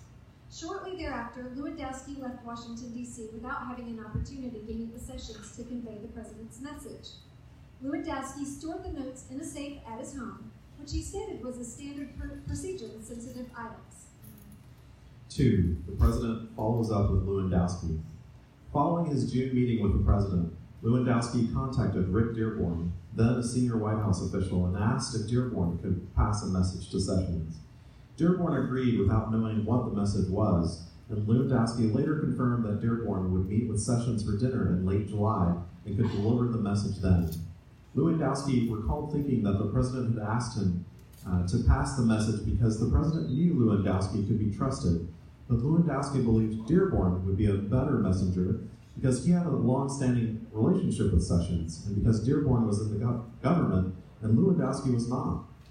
On July 19, 2017, the president again met with Lewandowski alone in the Oval Office. In the preceding days, emails and other information about the June 9, 2016 meeting between several Russians and Donald Trump Jr., Jared Kushner, and Paul Manafort had been publicly disclosed. In the July 19th meeting with Lewandowski, the president raised his previous request and asked if Lewandowski had talked to Sessions. Lewandowski told the president that the message would be delivered soon. Lewandowski recalled that the president told him that if Sessions did not meet with him, Lewandowski should tell Sessions he was fired. Immediately following the meeting with the president, Lewandowski saw Dearborn in the anteroom outside the Oval Office and gave him a typewritten version of the message the president had dictated to be delivered to Sessions. Lewandowski told Dearborn that the notes were the message that they had discussed, but Dearborn did not recall whether Lewandowski said the message was from the president. The message, quote, definitely raised an eyebrow for Dearborn, and he recalled not wanting to ask where it came from or think further about doing anything with it. Dearborn also said that being asked to serve as a messenger to Sessions made him uncomfortable. He recalled later telling Lewandowski that he had handled the situation, but he did not actually follow through with delivering the message to Sessions, and he did not keep a copy of the typewritten notes Lewandowski had given him.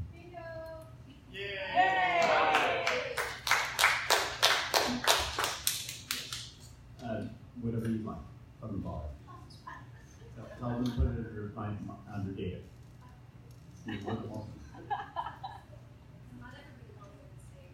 Yeah, right, yeah. Just her. All the other lushes out there. May I recommend the impeachment drink? That is a mint watermelon mojito. Will hopefully help you deal with the fact that the president has yet to be impeached.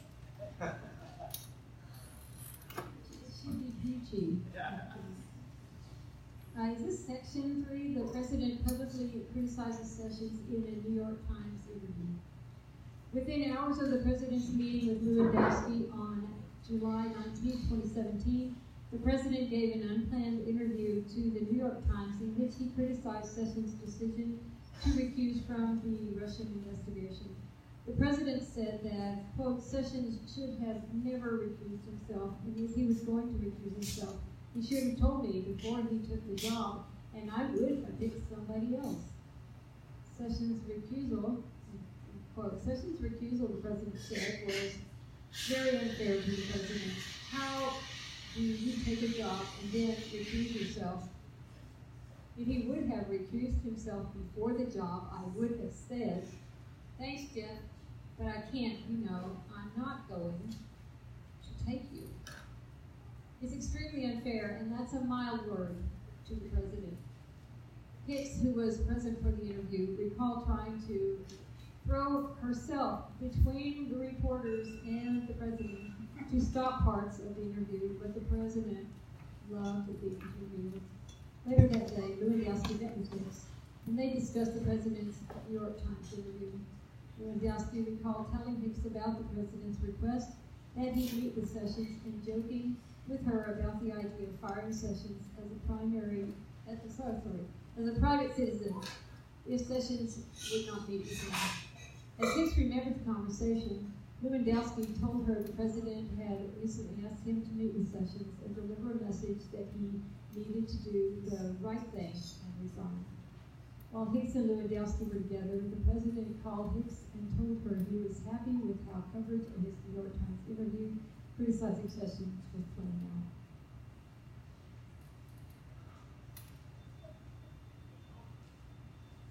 out. The president orders Priebus to demand Sessions' resignation. 3 days later, on July 21st, 2017, the Washington Post reported that U.S. intelligence intercepts showed that Sessions had discussed campaign-related matters with the Russian ambassador, contrary to what Sessions had said publicly. That evening, Priebus had called Hunt to talk about whether Sessions might be fired or might resign.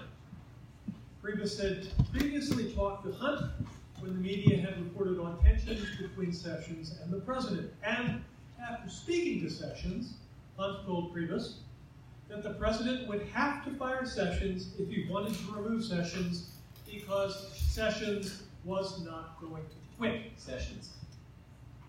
I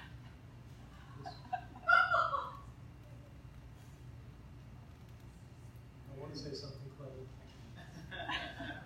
According to Hunt, who took contemporaneous notes on the July 21st call, Hunt told Priebus that, as they had previously discussed, Sessions had no intention of resigning. Hunt asked Priebus what the president would accomplish by firing Sessions. pointing out that there was an investigation before and there would be an investigation after.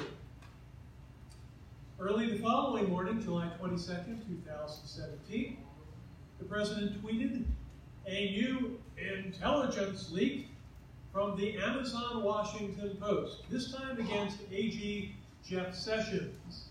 These illegal leaks, like Comey's must stop, end quote.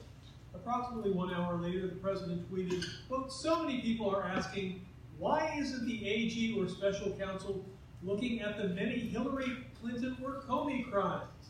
33,000 emails deleted, end quote.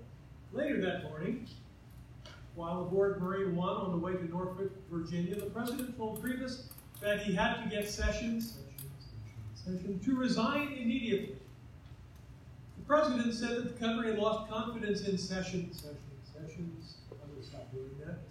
And the negative publicity was not tolerable. According to contemporaneous notes taken by Priebus, the president told Priebus to say that he, quote, needed a letter of resignation on his desk immediately, end quote, and that Sessions had no choice but must immediately resign. Priebus replied that if they fired Sessions, they would never get a new Attorney General confirmed, and that the Department of Justice and Congress would turn their backs on the president, but the president suggested he could make a recess appointment to replace Sessions. Priebus believed that the president's request was a problem, so he called McGahn and asked for advice, explaining that he did not want to pull the trigger on something that was, quote, all wrong, end quote. Although the president tied his desire for Sessions to resign to Sessions' negative press and poor performance in congressional testimony, Priebus believed that the president's desire to replace Sessions was driven by the president's hatred of Sessions' recusal from the Russian investigation. McGahn told Priebus not to follow the president's order and said they should consult their personal counsel, with whom they had attorney-client privilege. Footnote 651. Priebus followed McGahn's advice and called his personal attorney to discuss the president's request, because he thought it was the type of thing about which one would need to consult an attorney. McGahn and Priebus discussed the possibility that they would both have to resign rather than carry out the president's order to fire Sessions. That afternoon, the president followed up with Priebus about demanding Sessions' resignation, using words to the effect of, quote, did you get it? Are you working on it? End quote. Priebus said that he believed that his job depended on whether he followed the order to remove Sessions, although the president did not directly say so. Even though Priebus did not intend to carry out the president's directive, he told the president he would get Sessions to resign. Later in the day, Priebus called the president and explained that it would be a calamity if Sessions resigned, because Priebus expected that Rosenstein and Associate Attorney General Rachel Brand would also resign, and the president would be unable to get anyone else confirmed. The president agreed to hold off on demanding Sessions' resignation until after the Sunday shows the next day, to prevent the shows from focusing on firing. So that's how politics works. By the end of the weekend, Priebus recalled that the president relented and agreed not to ask Sessions to resign. Over the next several days, the president tweeted about Sessions. On the morning of Monday, July 24, 2017, the president criticized Sessions for neglecting to investigate Clinton and called him, quote, beleaguered, end quote. On July 25th, the president tweeted, quote, Attorney General Jeff Sessions has taken a very weak position on Hillary Clinton crimes. Where are emails and DNC server and intel leakers, end quote. The following day, July 26th, the president tweeted, quote, why didn't AG Sessions replace acting FBI Director Andrew McCabe, a Comey friend who was in charge of Clinton investigations, end quote. According to Hunt, in light of the president's frequent public attacks, Sessions prepared another resignation letter and for the rest of the year carried it with him in his pocket every time he went to the White House. Just like his bigotry. Analysis. In analyzing the president's efforts to have Lewandowski deliver a message directing Sessions to publicly announce that the special counsel investigation would be confined to future election interference, the following evidence is relevant to the elements of obstruction of justice. It really does seem like he's laying out a case for obstruction of justice. It's the president. A. obstructive act. The president's effort to send Sessions a message through Lewandowski would qualify as an obstructive act if it would naturally obstruct the investigation and any grand jury proceedings that might flow from the inquiry. The president sought to have Sessions announce that the president, quote, shouldn't have a special prosecutor counsel, end quote, and that Sessions was going to, quote, meet with the special prosecutor to explain this is very unfair, and that the special prosecutor move forward with investigating election meddling for future elections so that nothing can happen in future elections, end quote.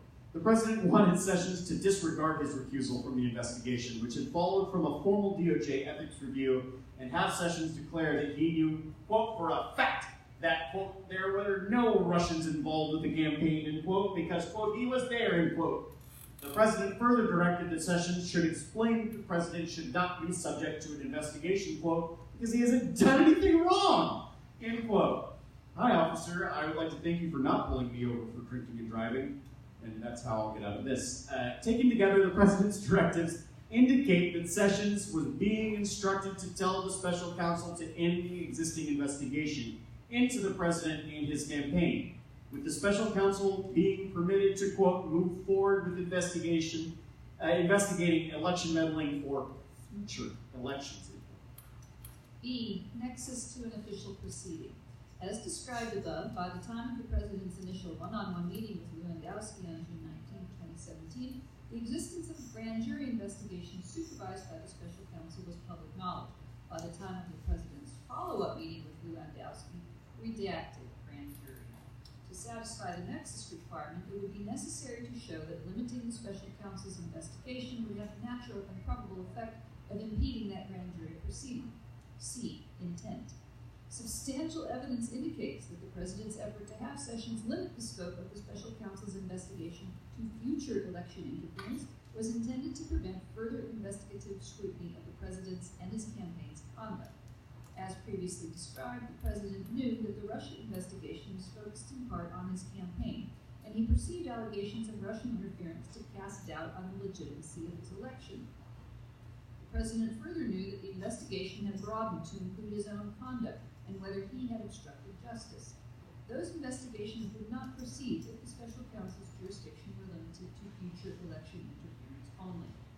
The timing and circumstances of the president's actions support the conclusion that he sought that result.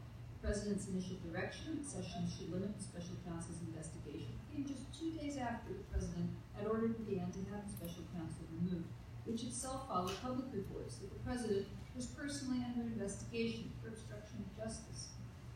The sequence of those events raises an inference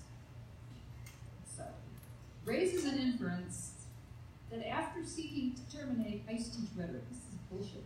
After seeking to terminate the special counsel, the president sought to exclude his and his campaign's conduct from the investigation scope. The president raised the matter with Lewandowski again on July 19, 2017, just days after emails and information about the June 9, 2016 meeting between Russians and senior campaign officials had been publicly disclosed, generating substantial media coverage and investigative interest. The manner in which the president acted provides additional evidence of his intent. Rather than rely on official channels, the president met with Lewandowski alone in the Oval Office. The president selected a loyal, quote, devotee, quote, outside the White House to deliver the message, supporting an inference that he was working outside White House channels, including McGahn, who had previously resisted contacting the Department of Justice about the special counsel. The president also did not contact the acting attorney general, who had just testified publicly that there was no cause to remove the special counsel. Instead, the president tried to use Sessions to restrict and redirect the special counsel's investigation when Sessions was recused and could not properly take any action on it. The July 19, 2017 events provide further evidence, oh my gosh, it sounds like he's laying out a case, of the president's intent. The president followed up with Lewandowski in a separate one-on-one meeting 1 month after he first dictated the message for Sessions, demonstrating he still sought to pursue the request. In just hours after Lewandowski assured the president that the message would soon be delivered to Sessions, the president gave an unplanned interview to the New York Times in which he publicly attacked Sessions and raised questions about his job security. 4 days later, July 22nd, 2017, the president directed Priebus to obtain Sessions' resignation. That evidence could raise an inference that the president wanted Sessions to realize that his job might be on the line as he evaluated whether to comply with the president's direction that Sessions publicly announced that, notwithstanding his recusal, he was going to confine the special counsel's investigation of future election interference. Section G, the president's efforts to prevent disclosures of emails about the June 9, 2016 meeting between Russians and senior campaign officials. Overview. By June 2017, the president became aware of emails setting up the June 9, 2016 meeting between senior campaign officials and Russians who offered derogatory information on Hillary Clinton as part of Russia and its government's support for Mr. Trump. On multiple occasions in late June and early July 2017, the president directed aides not to publicly disclose the emails, and he then dictated a statement about the meeting to be issued by Donald Trump Jr., describing the meeting as about adoption. Evidence 1. The president learns about the existence of emails concerning the June 9, 2016 Trump Tower meeting. In mid-June 2017, the same week that the president first asked Lewandowski to pass a message to Sessions, senior administration officials became aware of emails exchanged during the campaign, arranging a meeting between Donald Trump Jr., Paul Manafort, Jared Kushner, and a Russian attorney. As described in Volume 1, Section 4, Crown Prosecutor of Russia had offered to provide the Trump campaign with some official documents and information that would incriminate Hillary and her dealings with Russia as part of Russia and its government's support for Mr. Trump. Trump Jr. responded, "If it's what you say, I love it." And he, Kushner, and Manafort met with a Russian attorney and several other Russian individuals at Trump Tower on June 9, 2016. At the meeting, the Russian attorney claimed that funds derived from illegal activities in Russia were provided to Hillary Clinton and other Democrats, and the Russian attorney then spoke about the Magnitsky Act, a 2012 U.S. statute that imposed financial and travel sanctions on Russian officials and that had resulted in a retaliatory ban in Russia on U.S. adoptions of Russian children. According to written answers submitted by the president in response to questions from his office, the president had no recollection of learning of the meeting or the emails setting it up at the time the meeting occurred or at any other time before the election. The Trump campaign had previously received a document request from SSCI that called for the production of various information, including, quote, a list and a description of all meetings, end quote, between any individual affiliated with the Trump campaign and any individual formality or informally affiliated with the Russian government or Russian business interests, which took place between June 16, 2015 and 12 p.m. on January 20th, 2017, and associated records. Trump Organization attorneys became aware of the June 9th meeting no later than the first week of June 2017, when they began interviewing the meeting participants, and the Trump Organization attorneys provided the emails setting up the meeting to the president's personal counsel. Mark Corallo, who had been hired as a spokesman for the president's personal legal team, recalled that he learned about the June 9th meeting around June 21st or 22nd, 2017. Priebus recalled learning about the June 9th meeting from Fox News host Sean Hannity in late June 2017. Priebus notified one of the president's personal attorneys who told Priebus he was already working on it. By late June, several advisors recalled receiving media inquiries that could relate to the June 9th meeting. 2, the president directs communications staff not to publicly disclose information about the June 9th meeting. Communication advisors Hope Hicks and Josh Raffel recalled discussion with Jared Kushner and Ivanka Trump that the emails were damaging and would inevitably be leaked. Hicks and Raffel advised that the best strategy was to proactively release the emails to the press. On or about June 22nd, 2017, Hicks attended a meeting in the White House residence with the President, Kushner, and Ivanka Trump. According to Hicks, Kushner said he wanted to fill the President in on something that had been discovered in the documents he was able to provide for the congressional committees involving a meeting with him, Manafort, and Trump Jr. Kushner brought a folder of documents to the meeting and tried to show them to the President, but the President stopped Kushner and said he did not want to know about it, shutting the conversation down. On June 28, 2017, Hicks reviewed the emails at Kushner's attorney's office. She recalled being shocked by the emails because they looked, quote, really bad, end quote.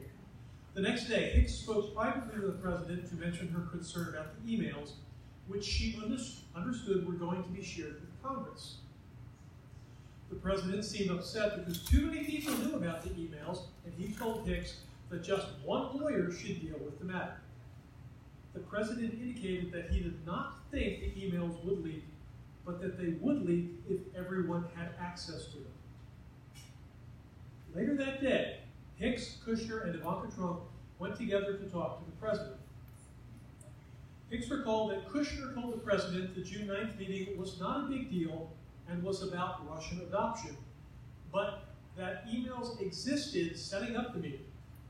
Hicks said she wanted to get in front of the story and have Trump Jr. release the emails as part of an interview with softball questions.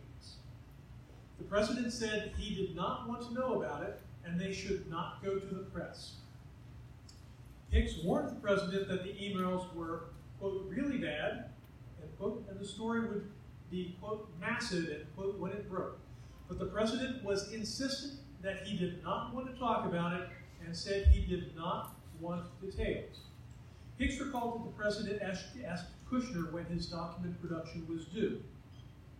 Kushner responded that it would be a couple of weeks, and the President said, then leave it alone. Hicks also recalled that the President said Kushner's attorney should give the emails to whomever he needed to give them to, but the President did not think they would be leaked to the press. Raffel later heard from Hicks that the President had directed the group not to be proactive in disclosing the emails because the President believed they would not leak. 3. The President directs Trump Jr.'s response to press inquiries about the June 9th meeting. The following week, the President departed on an overseas trip for the G20 summit in Hamburg, Germany, accompanied by Hicks, Raffel, Kushner, and Ivanka Trump, among others. We'll recall that's the first time he had a private meeting with Putin with only an interpreter. On July 7, 2017, while the President was overseas, Hicks and Raffel learned that the New York Times was working on a story about the June 9th meeting. The next day, Hicks told the President about the story, and he directed her not to comment.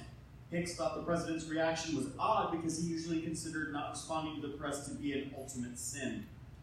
Later that day, Hicks and the President spoke again about the story. Hicks recalled that the President asked her what the meeting had been about, and she said that she had been told the meeting was about Russian adoption. The President responded, quote, then just say that, end quote. On the flight home from the G20 on July 8, 2017, Hicks obtained a draft statement about the meetings to be released by Trump Jr. and brought it to the President. The draft statement began with a reference to the information that was offered by the Russians in setting up the meeting. Quote, I was asked to have a meeting by an acquaintance I knew from the 2013 Miss Universe pageant with an individual who I was told might have information helpful to the campaign, end quote. Hicks again wanted to disclose the entire story, but the President directed that the statement not be issued because it said too much. The President told Hicks to say only that Trump Jr. took a brief meeting and it was about Russian adoption. After speaking with the President, Hicks texted Trump Jr. a revised statement on the June 9th meeting that read, It was a short meeting. I asked Jared and Paul to stop by. We discussed a program about the adoption of Russian children that was active and popular with American families years ago and was since ended by the Russian government. But it was not a campaign issue at that time, and there was no follow-up. Hicks' text concluded, quote, are you okay with this?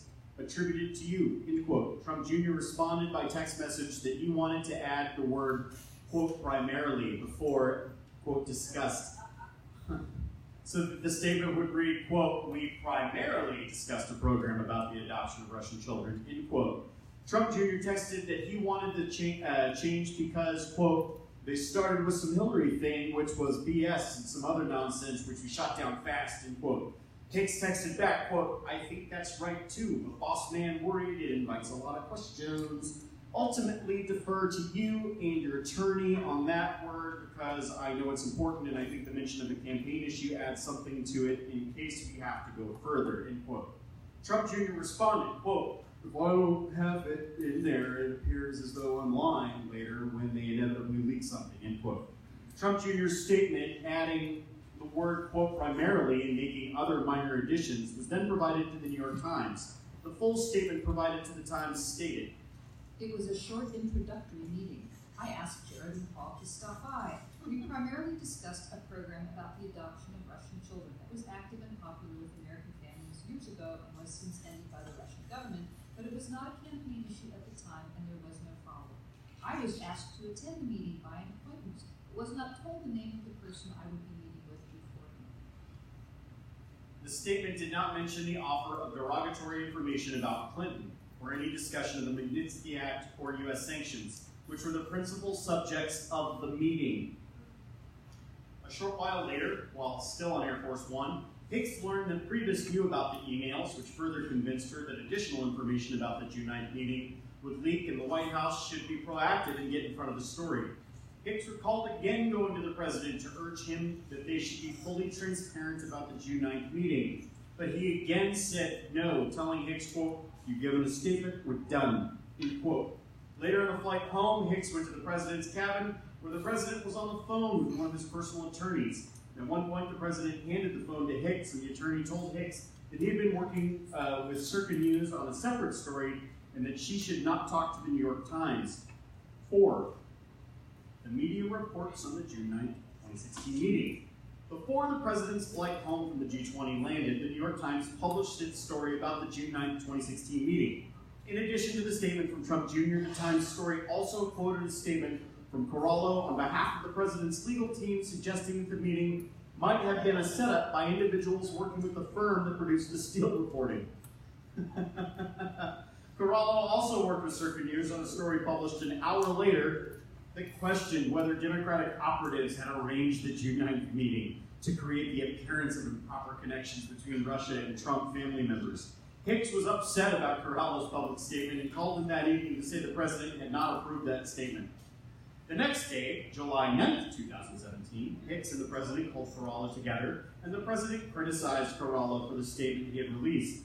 Corallo told the president the statement had been authorized and further observed that Trump Jr.'s statement was inaccurate and that a document existed that would contradict it. Corallo said that he purposely used the term, quote, "document," to refer to the emails setting up the June 9th meeting because he did not know what the president knew about the emails. What the president knew, where did he know it? Corallo recalled that when he referred to the document on the call with the president, Hicks responded that only a few people had access to it and said, quote, "It will never get out," end quote. Corallo took contemporaneous notes of the call that say, quote, "Also mention existence of doc. Hope says only a few people have it. It will never get out," end quote. Hicks later told investigators that she had no memory of making that comment and had always believed the emails would eventually be leaked. But she might have been channeling the president on the phone call because it was clear to her throughout her conversations with the president that he did not think the emails would leak. On July 11, 2017, which was my birthday, I remember this, Trump Jr. posted redacted images of the emails setting up the June 9th meeting on Twitter. The New York Times reported that he did so, quote, "after being told that the Times was about to publish the content of the emails," unquote. Later that day, the media reported that the president had been personally involved in preparing Trump Jr.'s initial statement to the New York Times that had claimed the meeting primarily concerned a program about the adoption of Russian children. Over the next several days, the president's personal counsel repeatedly and inaccurately denied that the president played any role in drafting Trump Jr.'s statement. After consulting with the president on the issue, White House Press Secretary Sarah Sanders told the media that the president, quote, "certainly didn't dictate," unquote, the statement, but that he, quote, "he waited in, offered suggestions like any father would do, unquote. Several months later, the president's personal counsel stated in a private communication to the special counsel's office that the president dictated a short but accurate response to the New York Times article on behalf of his son, Donald Trump Jr. The president later told the press that it was irrelevant whether he dictated the statement and said, "It's a statement to the New York Times. That's not a statement to a high tribunal of judges." Unquote. On July 12, 2017, the special counsel's office redacted Trump Jr. Sounds like a verb. Does anybody want to guess? Like an ad-libs thing? Redacted related to the June 9 meeting and those who attended the June 9 meeting. Oh, subpoenaed. I bet. On July 19, 2017, the president had his follow-up meeting with Lewandowski and then met with reporters for the New York Times. In addition to criticizing Sessions in his Times interview, the president addressed the June 9, 2016 meeting and said he, quote, didn't know anything about the meeting at the time. The president added, "As I've said, most other people who know when they call up and say, by the way, we have information on your opponent, I think most politicians, I was just with a lot of people, they said, we wouldn't have taken a meeting like that." Analysis. In analyzing the president's actions regarding the disclosure of information about the June 9th meeting, the following evidence is relevant to the elements of obstruction of justice. A. Obstructive act.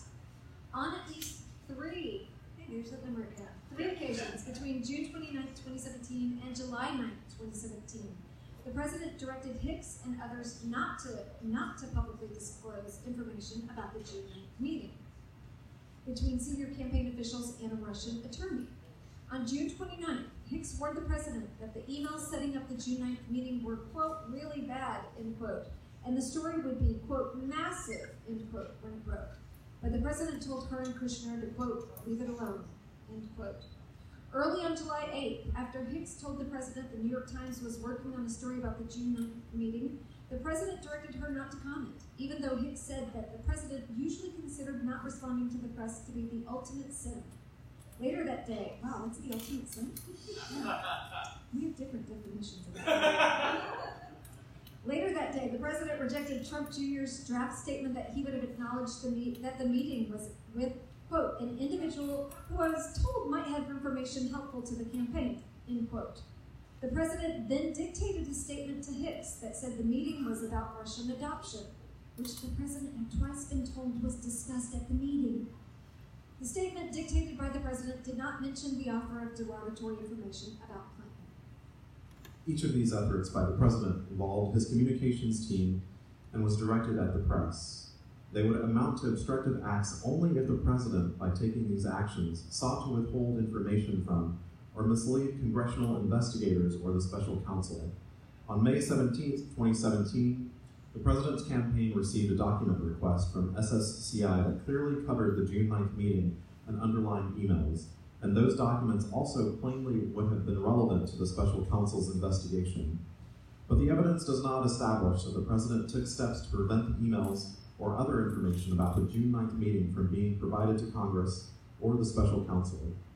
The series of discussions in which the president sought to limit access to the emails and prevent their public release occurred in the context of developing a press strategy.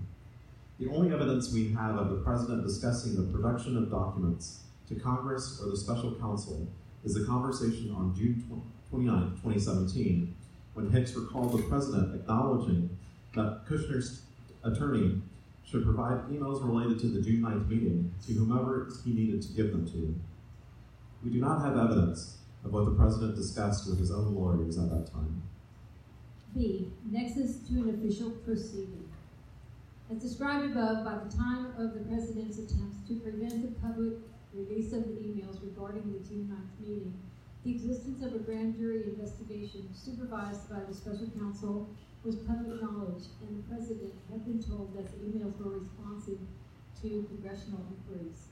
To satisfy the nexus requirements, however, it would be necessary to show that preventing the release of the emails to the public would have the natural and probable effect of impeding the grand jury proceeding or congressional inquiries. As noted above, the evidence does not establish that the president sought to prevent disclosure of the emails in those official proceedings. C. Intent. The evidence establishes the President's substantial involvement in the communications strategy related to information about his campaign's connections to Russia and his desire to minimize public disclosures about those connections. The President became aware of the emails no later than June 29, 2017, when he discussed them with Hicks and Kushner, and he could have been aware of them as early as June 2nd, 2017, when lawyers for the Trump Organization began interviewing witnesses who participated in the June 9th meeting. The President thereafter repeatedly rejected the advice of Hicks and other staffers to publicly release information about the June 9th meeting. The President expressed concern that multiple people had access to the emails and instructed Hicks that only one lawyer should deal with the matter. And the President dictated a statement to be released by Trump Jr. in response to the first press accounts of the June 9th meeting that said the meeting was about adoption. But as described above, the evidence does not establish that the President intended to prevent the Special Counsel's Office or Congress from obtaining the emails, setting up the June 9th meeting, or other information about that meeting. The statement recorded by Corrello that the emails, quote, will never get out, end quote, can be explained as reflecting a belief that the emails would not be made public if the President's press strategy were followed, even if the emails were provided to Congress and his special counsel. The President's further efforts to have the Attorney General take over the investigation. Overview. From summer 2017 through 2018, the President attempted to have Attorney General Sessions reverse his recusal, take control of the special counsel's investigation, and order an investigation of Hillary Clinton. Evidence.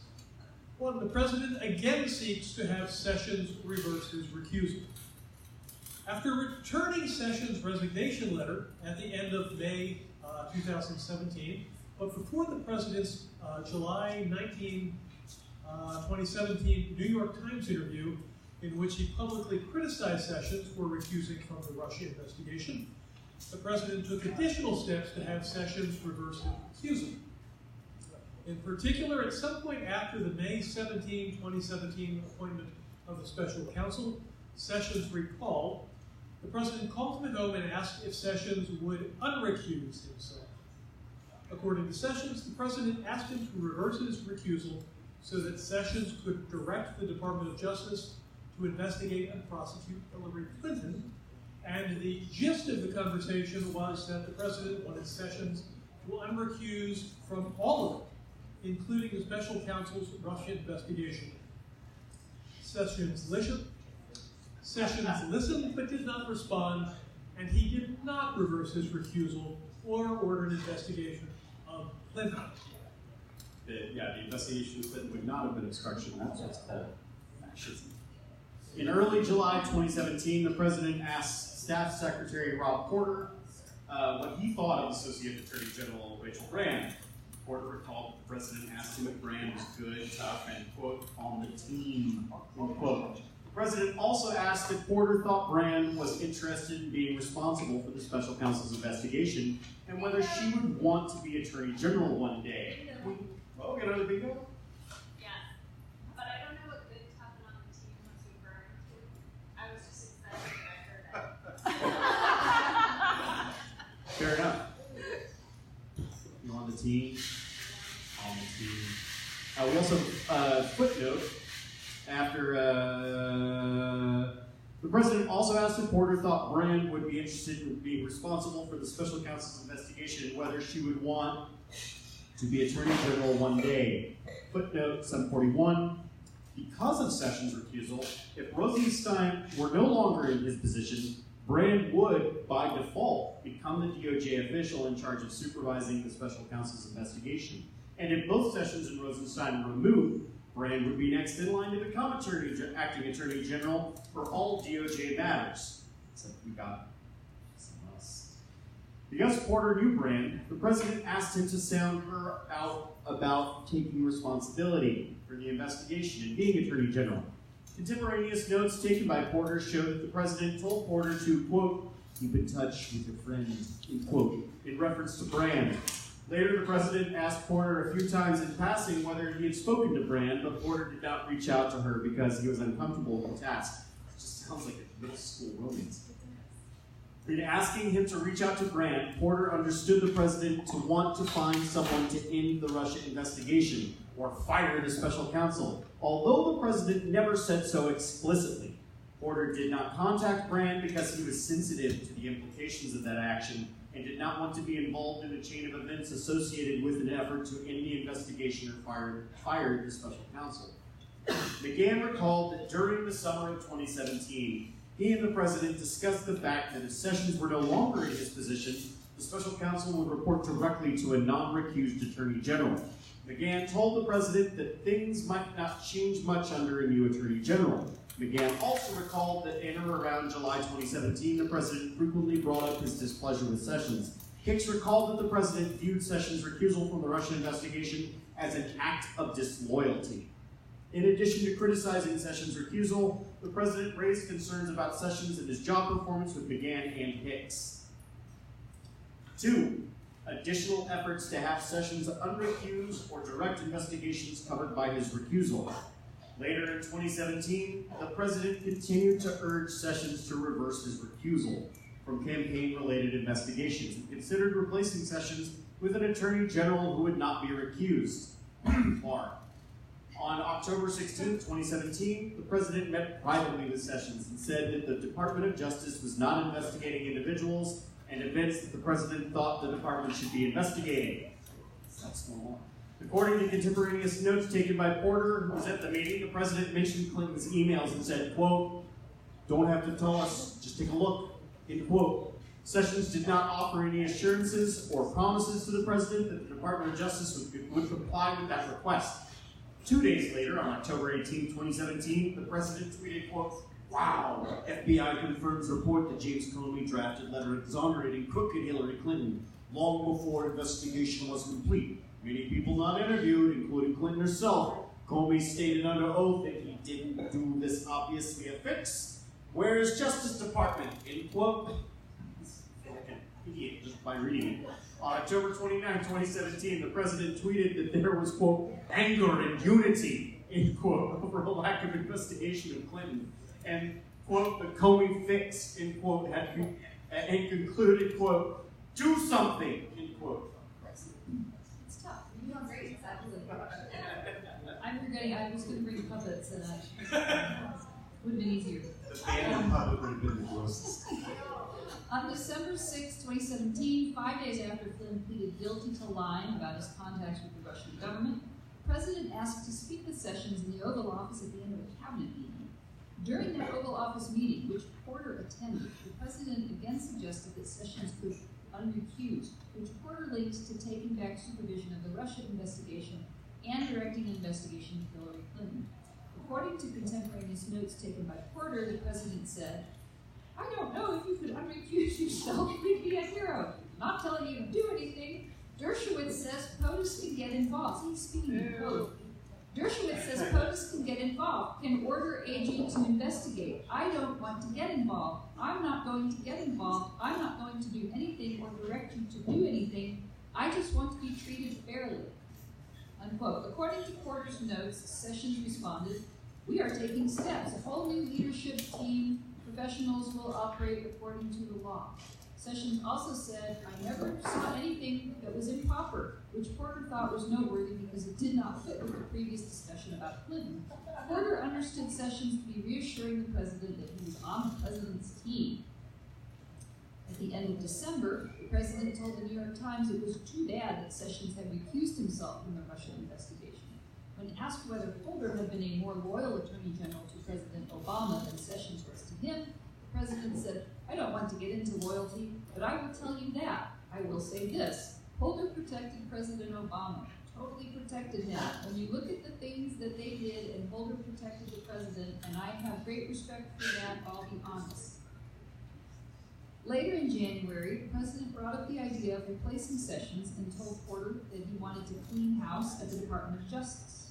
In a meeting in the White House residence that Porter attended on January 27, 2018, Porter recalled that the president talked about the great attorneys he had in the past with successful win records, such as Roy Cohn and Jay Goldberg, and said that one of his biggest failings as president was that he had not surrounded himself with good attorneys, citing Sessions as an example. The president raised Sessions' recusal and brought up and criticized the special counsel's investigation. Over the next several months, the president continued to criticize Sessions in tweets and media interviews, and on several occasions appeared to publicly encourage him to take action in the Russian investigation, despite his recusal. On June 5th, 2018, for example, so 2018, we're a year later now, the president tweeted, "The Russian witch hunt hoax continues, all because Jeff Sessions didn't tell me he was going to recuse himself." I have to pause here real quick and just say, it almost seems premeditated. He knew he was going to have an investigation, and he wanted an attorney general who was not going to recuse himself from this. I'm just saying, it sounds like he was a little prescient there. It was like an obstruction and it quacks like. Yeah. I would have quickly picked someone else. So much time and money wasted, so many lives ruined, and Sessions knew better than most that there was no collusion. On August 1st, 2018, the president tweeted that, quote, "Attorney General Jeff Sessions should stop this rigged witch hunt right now," end quote. On August 23rd, 2018, the president publicly criticized Sessions in a press interview and suggested that prosecutions at the Department of Justice were politically motivated because Paul Manafort had been prosecuted, but Democrats had not. The president said, quote, "I put in an attorney general that never took control of the Justice Department, Jeff Sessions," end quote. That day, Sessions issued a press statement that said, quote, "I took control of the Department of Justice the day I was sworn in. While I'm Attorney General, the actions of the Department of Justice will not be improperly influenced by political considerations," end quote. The next day, the president tweeted a response, quote, "Department of Justice will not be improperly influenced by political considerations. Jeff, this is great, what everyone wants. So look into all the corruption on the other side, including deleted emails, Comey lies and leaks, Mueller conflicts, McCabe, I can't pronounce it, Strzok, Page, or FISA abuse, Christopher Steele and his phony and corrupt dossier, the Clinton Foundation, illegal surveillance of Trump campaign, Russian collusion by Dems, and so much more. Open up the papers and documents without redaction? Come on, Jeff, you can do it. The country is waiting." That had to go over the tweet limit. I'm just saying that. It had to go over the character. That's a threat. Yeah. On November 7th, 2018, the day after the midterm elections, the president replaced Sessions with Sessions' chief of staff as acting attorney general. Analysis. In analyzing the president's efforts to have Sessions unrecuse himself and regain control of the Russia investigation, the following considerations and evidence are relevant to the elements of obstruction of justice, obstructive act. To determine if the president's efforts to have the Attorney General unrecused could qualify as an obstructive act, it would be necessary to assess evidence on whether those actions would naturally impede the Russia investigation. That inquiry would take into account the supervisory role that the Attorney General, if unrecused, would play in the Russia investigation. It would also have to take into account that the Attorney General's recusal covered other campaign-related matters. The inquiry would not turn on what Attorney General Sessions would actually do if unrecused, but on whether the efforts to reverse his recusal would naturally have had the effect of impeding the Russia investigation. On multiple occasions in 2017, the president spoke with Sessions about reversing his recusal so that he could take over the Russia investigation and begin an investigation and prosecution of Hillary Clinton. For example, in early summer 2017, Sessions recalled the president asking him to unrecuse, but Sessions did not take it as a directive.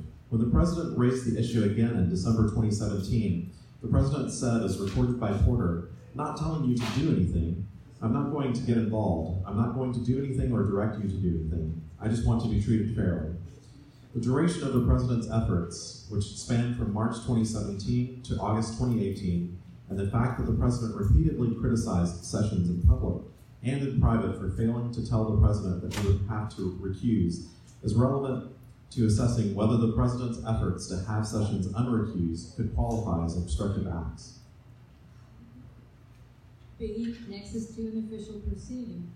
As described above, by mid-June 2017, the existence of the grand jury investigation supervised by the special counsel was public knowledge.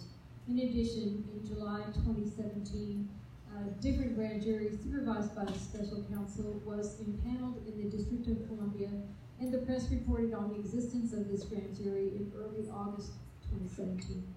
Whether the conduct towards the Attorney General would have a foreseeable impact on those proceedings turns on much of the same evidence discussed above with respect to the obstructive act element.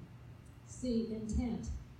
There is evidence that at least one purpose of the President's conduct towards Sessions was to have Sessions assume control over the Russian investigation and supervise it in a way that would restrict its scope. By the summer of 2017, the President was aware that the special counsel was investigating him personally for the obstruction of justice. And in the wake of the disclosures of emails about the June 9th meeting between Russians and senior members of the campaign, it was evident that the investigation into the campaign now included the President's son, son-in-law, and former campaign manager. The President had previously and unsuccessfully sought to have Sessions publicly announce that the special counsel investigation would be confined to future election interference. Yet Sessions remained recused. In December 2017, shortly after Flynn pleaded guilty, the President spoke to Sessions in the Oval Office with only Porter present and told Sessions he would be a hero if he unrecused. Porter linked that request to the President's desire that Sessions take back supervision of the Russian investigation and direct an investigation of Hillary Clinton. The President said in that meeting that he, quote, just wanted to be treated fairly, quote, which would reflect his perception that it was unfair that he was being investigated, while Hillary Clinton was not. But a principal effect of that act would be to restore supervision of the Russian investigation to the Attorney General, a position that the President frequently suggested should be occupied by someone like Eric Holder and Bobby Kennedy, who the President described as protecting their presidents. A reasonable inference from those statements and the President's actions is that the President believed that an unrecused Attorney General would play a protective role and could shield the President from the ongoing Russian investigation. The President orders McGahn to deny that the President tried to fire the special counsel. Overview. In late January 2018, the media reported that in June 2017, the President had ordered McGahn to have the special counsel fired based on purported conflicts of interest, but McGahn had refused, saying he would quit instead. After the story broke, the President, through his personal counsel and 2 aides, sought to have McGahn deny that he had been directed to remove the special counsel. Each time he was approached, McGahn responded that he would not refute the press accounts because they were accurate in reporting on the President's effort to have the special counsel removed. The President later personally met with McGahn in the Oval Office with only the Chief of Staff present and tried to get McGahn to say that the President never ordered him to fire the special counsel. McGahn refused and insisted his memory of the President's direction to remove the special counsel was accurate. In that same meeting, the President challenged McGahn for taking notes of his discussions with the President and asked why he had told special counsel investigators that he had been directed to have the special counsel removed. You can say your clock. Good. Yeah, my man. Evidence. 1. The press reports that the President tried to fire the special counsel. On January 25, 2018, the New York Times reported that in June 2017, the President had ordered McGahn to have the Department of Justice fire the special counsel. According to the article, quote, amid the first wave of news media reports that Mr. Mueller was examining a possible obstruction case, the president began to argue that Mr. Mueller had 3 conflicts of interest that disqualified him from overseeing the investigation, end quote. The article further reported that, quote, after receiving the president's order to fire Mr. Mueller, the White House counsel refused to ask the Department of Justice to dismiss the special counsel, saying he would quit instead, end quote. The article stated that the president, quote, ultimately backed down after the White House counsel threatened to resign rather than carry out the directive, end quote. After the article was published, the president dismissed the story when asked about it by reporters, saying, quote, fake news, folks, fake news, a typical New York Times fake story, end quote. Oh, yeah, okay. You get a drink too. The next day, the Washington Post reported the same event, but added that McGahn had not told the president directly that he intended to resign, rather than carry out the directive to have the special counsel terminated. In that respect, the Post story clarified the Times story, which could be read to suggest that McGahn had told the president of his intention to quit, causing the president to back down from the order to have the special counsel fired. 2. The president seeks to have McGahn dispute the press reports.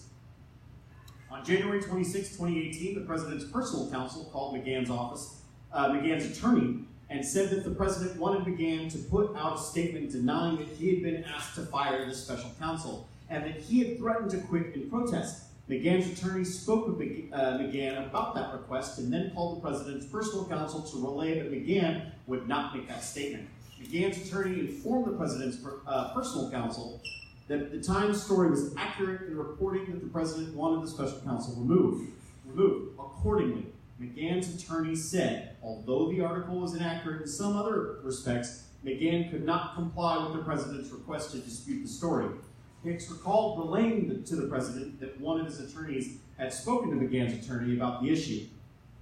Also, on January 26, 2017, Hicks recalled that the president asked Sanders to contact McGahn about the story. McGahn told Sanders there was no need to respond and indicated that some of the article was accurate. Consistent with that position, McGahn did not correct the Times story. On February 4, 2018, Priebus appeared on Meet the Press and said he had not heard the president say that he wanted the special counsel fired. After Priebus's appearance, the president called Priebus and said he did a great job on Meet the Press with The president also told Priebus that the president had, quote, never said any of those things about, quote, the special counsel. The next day, on February 5th, 2018, the president complained about the Times article to Porter. The president told Porter that the article was, quote-unquote, bullshit, and he had not sought to terminate the special counsel. The president said that McGahn leaked to the media to make himself look good. The president then directed Porter to tell McGahn to create a record to make clear that the president never directed McGahn to fire the special counsel. Porter thought the matter should be handled by the White House Communications Office, but the president said he wanted McGahn to write a letter to the file, quote-unquote, for our records, and wanted something beyond a press statement to demonstrate that the reporting was inaccurate.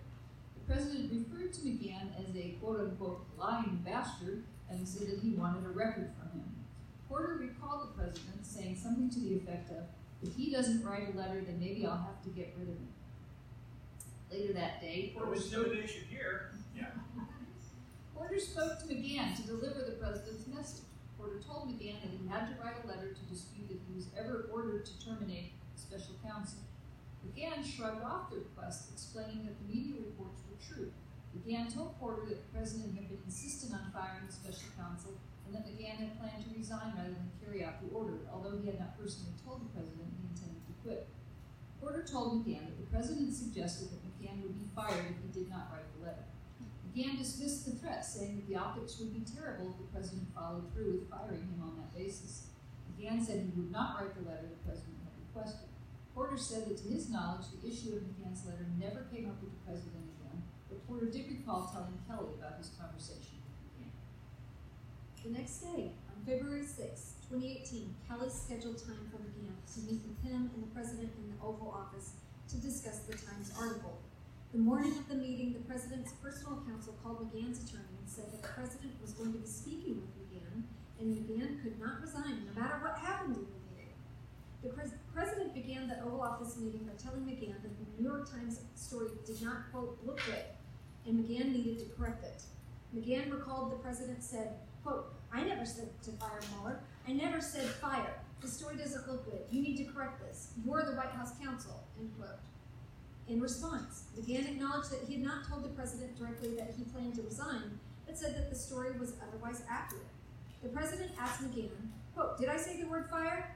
End quote. McGahn responded, quote, what you said is, call Rod Rosenstein, tell Rod that Mueller has conflicts and can't be the special counsel, end quote. The president responded, quote, I never said that, end quote. The president said he merely wanted McGahn to raise the conflicts issue with Rosenstein and leave it to him to decide what to do. McGahn told the president he did not understand the conversation that way and instead had heard, quote, call Rod, there are conflicts, Mueller has to go, end quote. The president asked McGahn whether he would, quote, do a correction, end quote, and McGahn said no.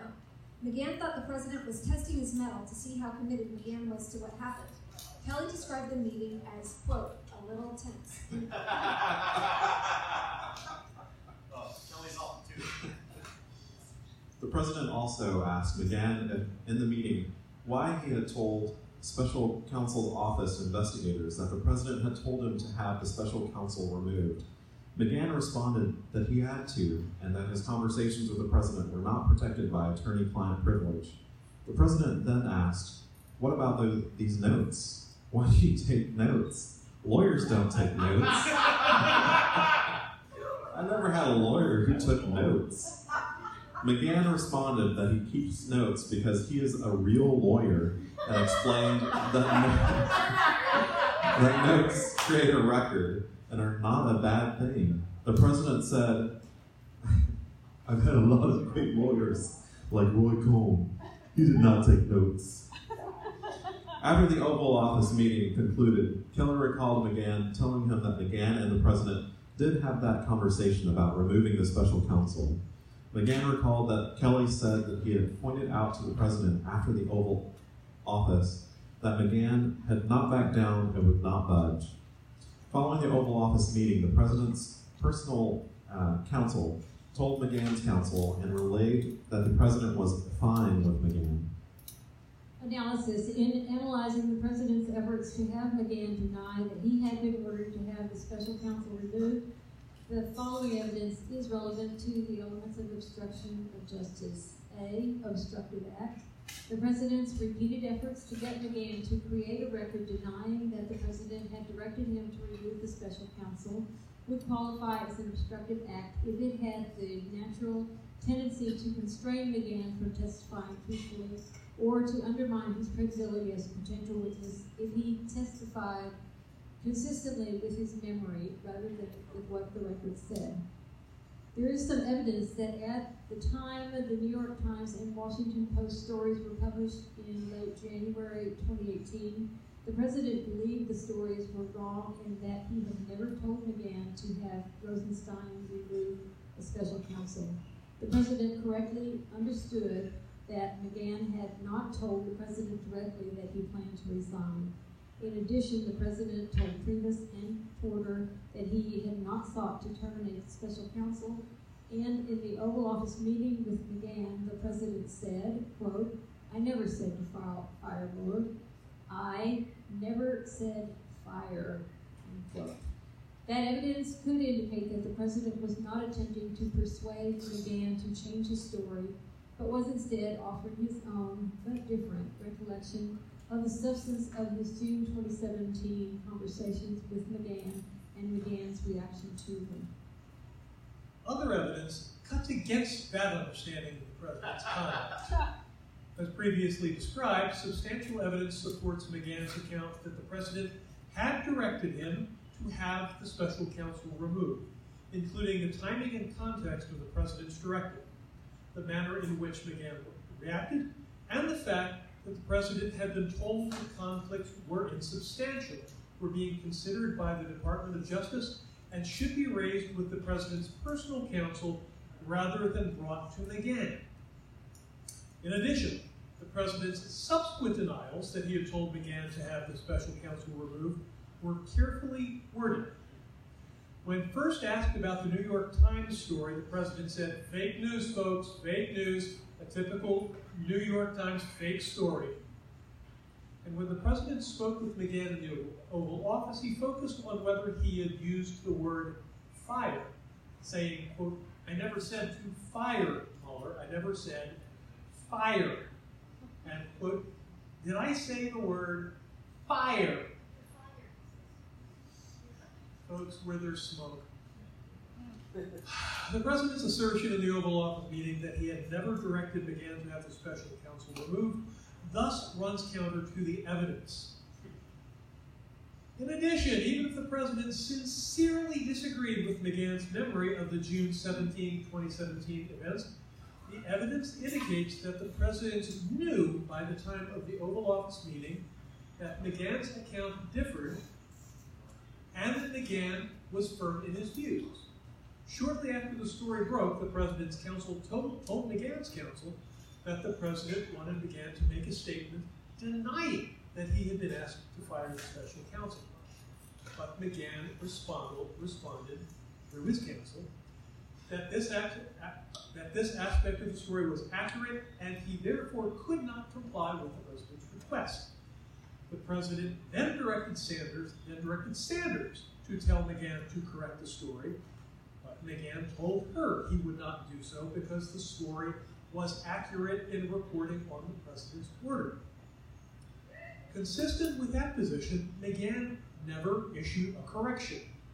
More than a week later, the president brought up the issue again with Porter, making comments indicating the president thought McGahn had leaked the story, that directed Porter to have McGahn create a record denying that the president had tried to fire the special counsel.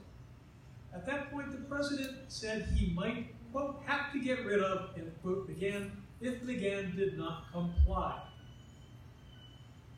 McGahn again refused and told Porter, as he had told Sanders, and as his counsel had told the president's counsel, that the president had in fact ordered him to have Rosenstein remove the special counsel. That evidence indicates that by the time of the Oval Office meeting, the president was aware that McGahn did not think the story was false and did not want to issue a statement or create a written record denying facts that McGahn believed to be true. The president nevertheless persisted to ask McGahn to repudiate facts that McGahn had repeatedly said were accurate. Nevertheless persistent, I can't help it. As we shall continue to do.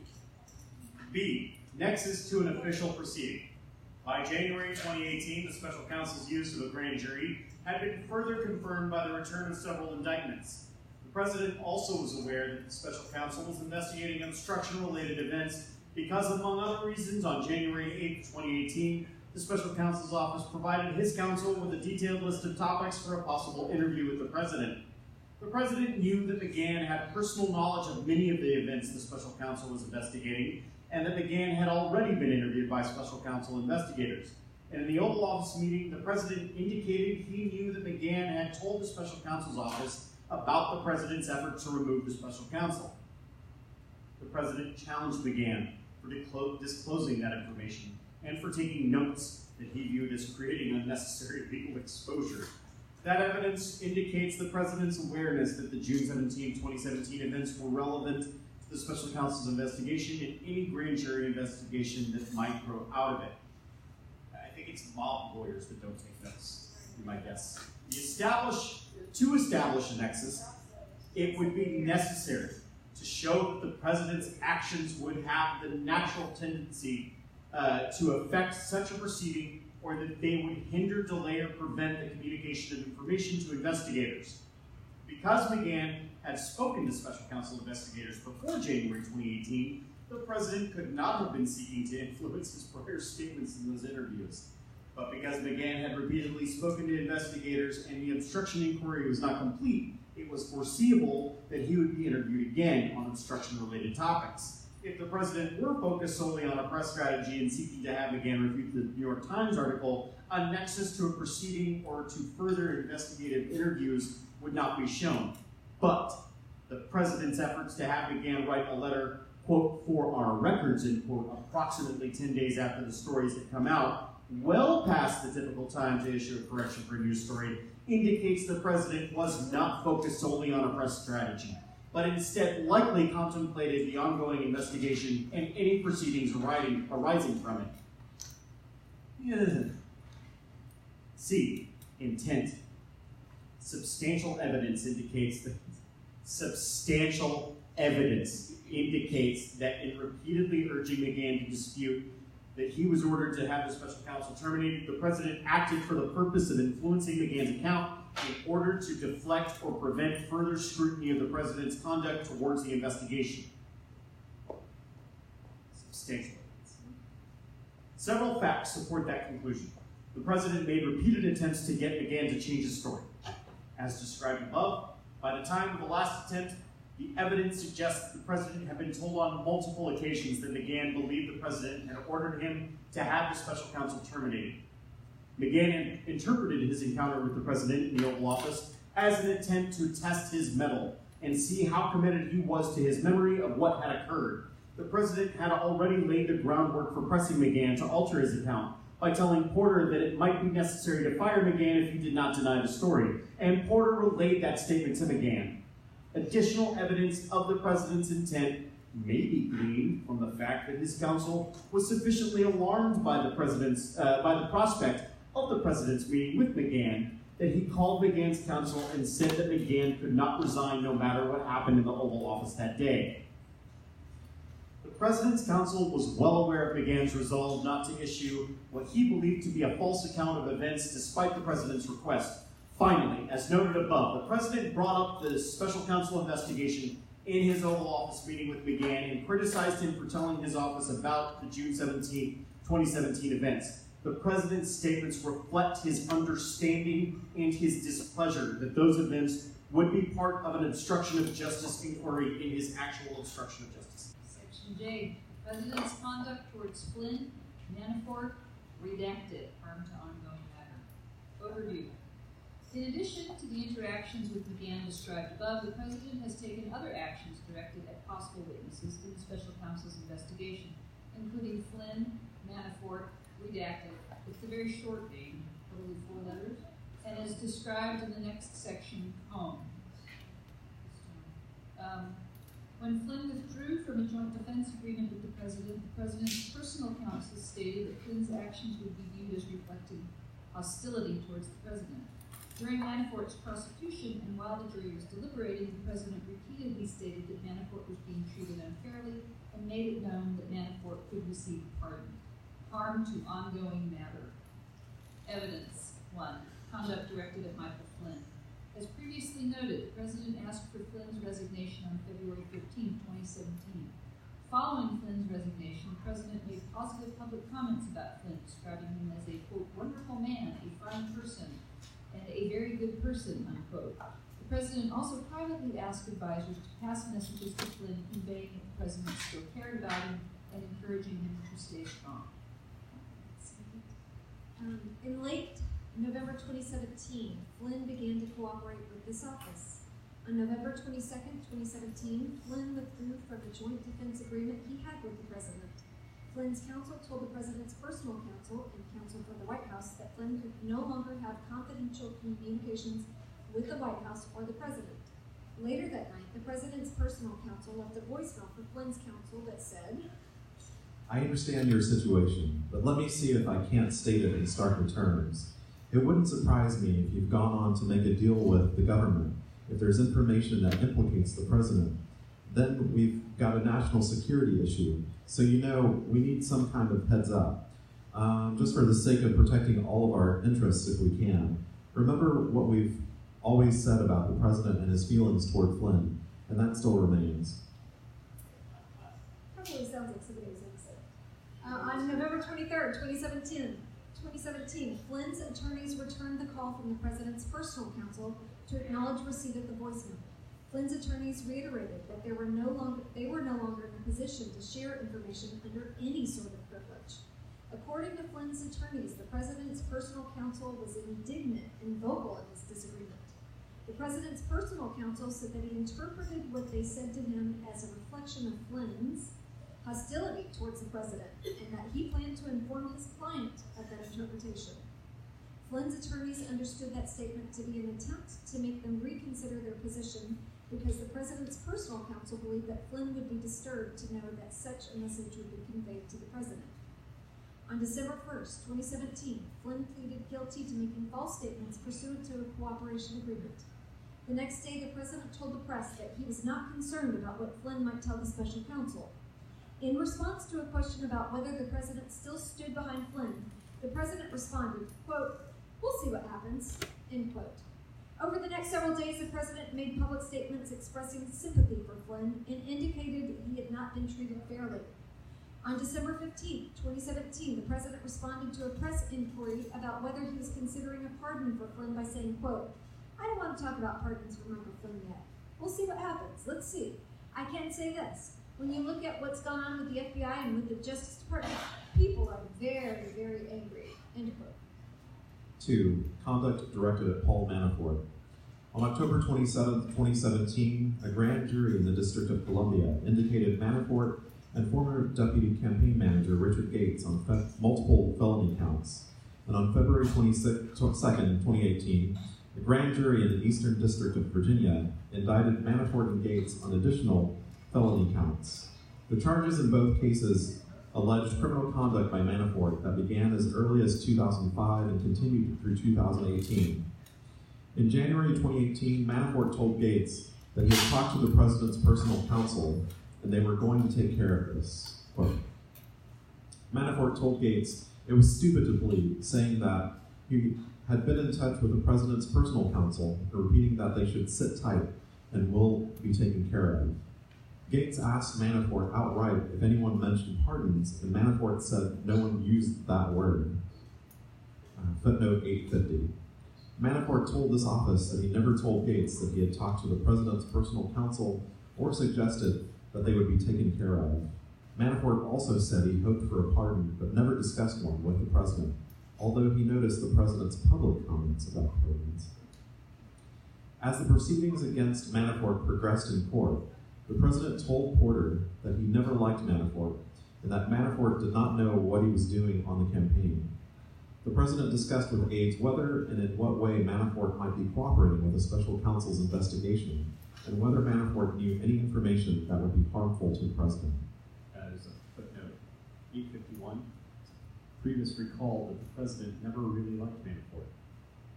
Hicks said that the candidate Trump trusted Manafort's judgment while he worked in the campaign. But she also once heard Trump tell Gates to keep an eye on Manafort.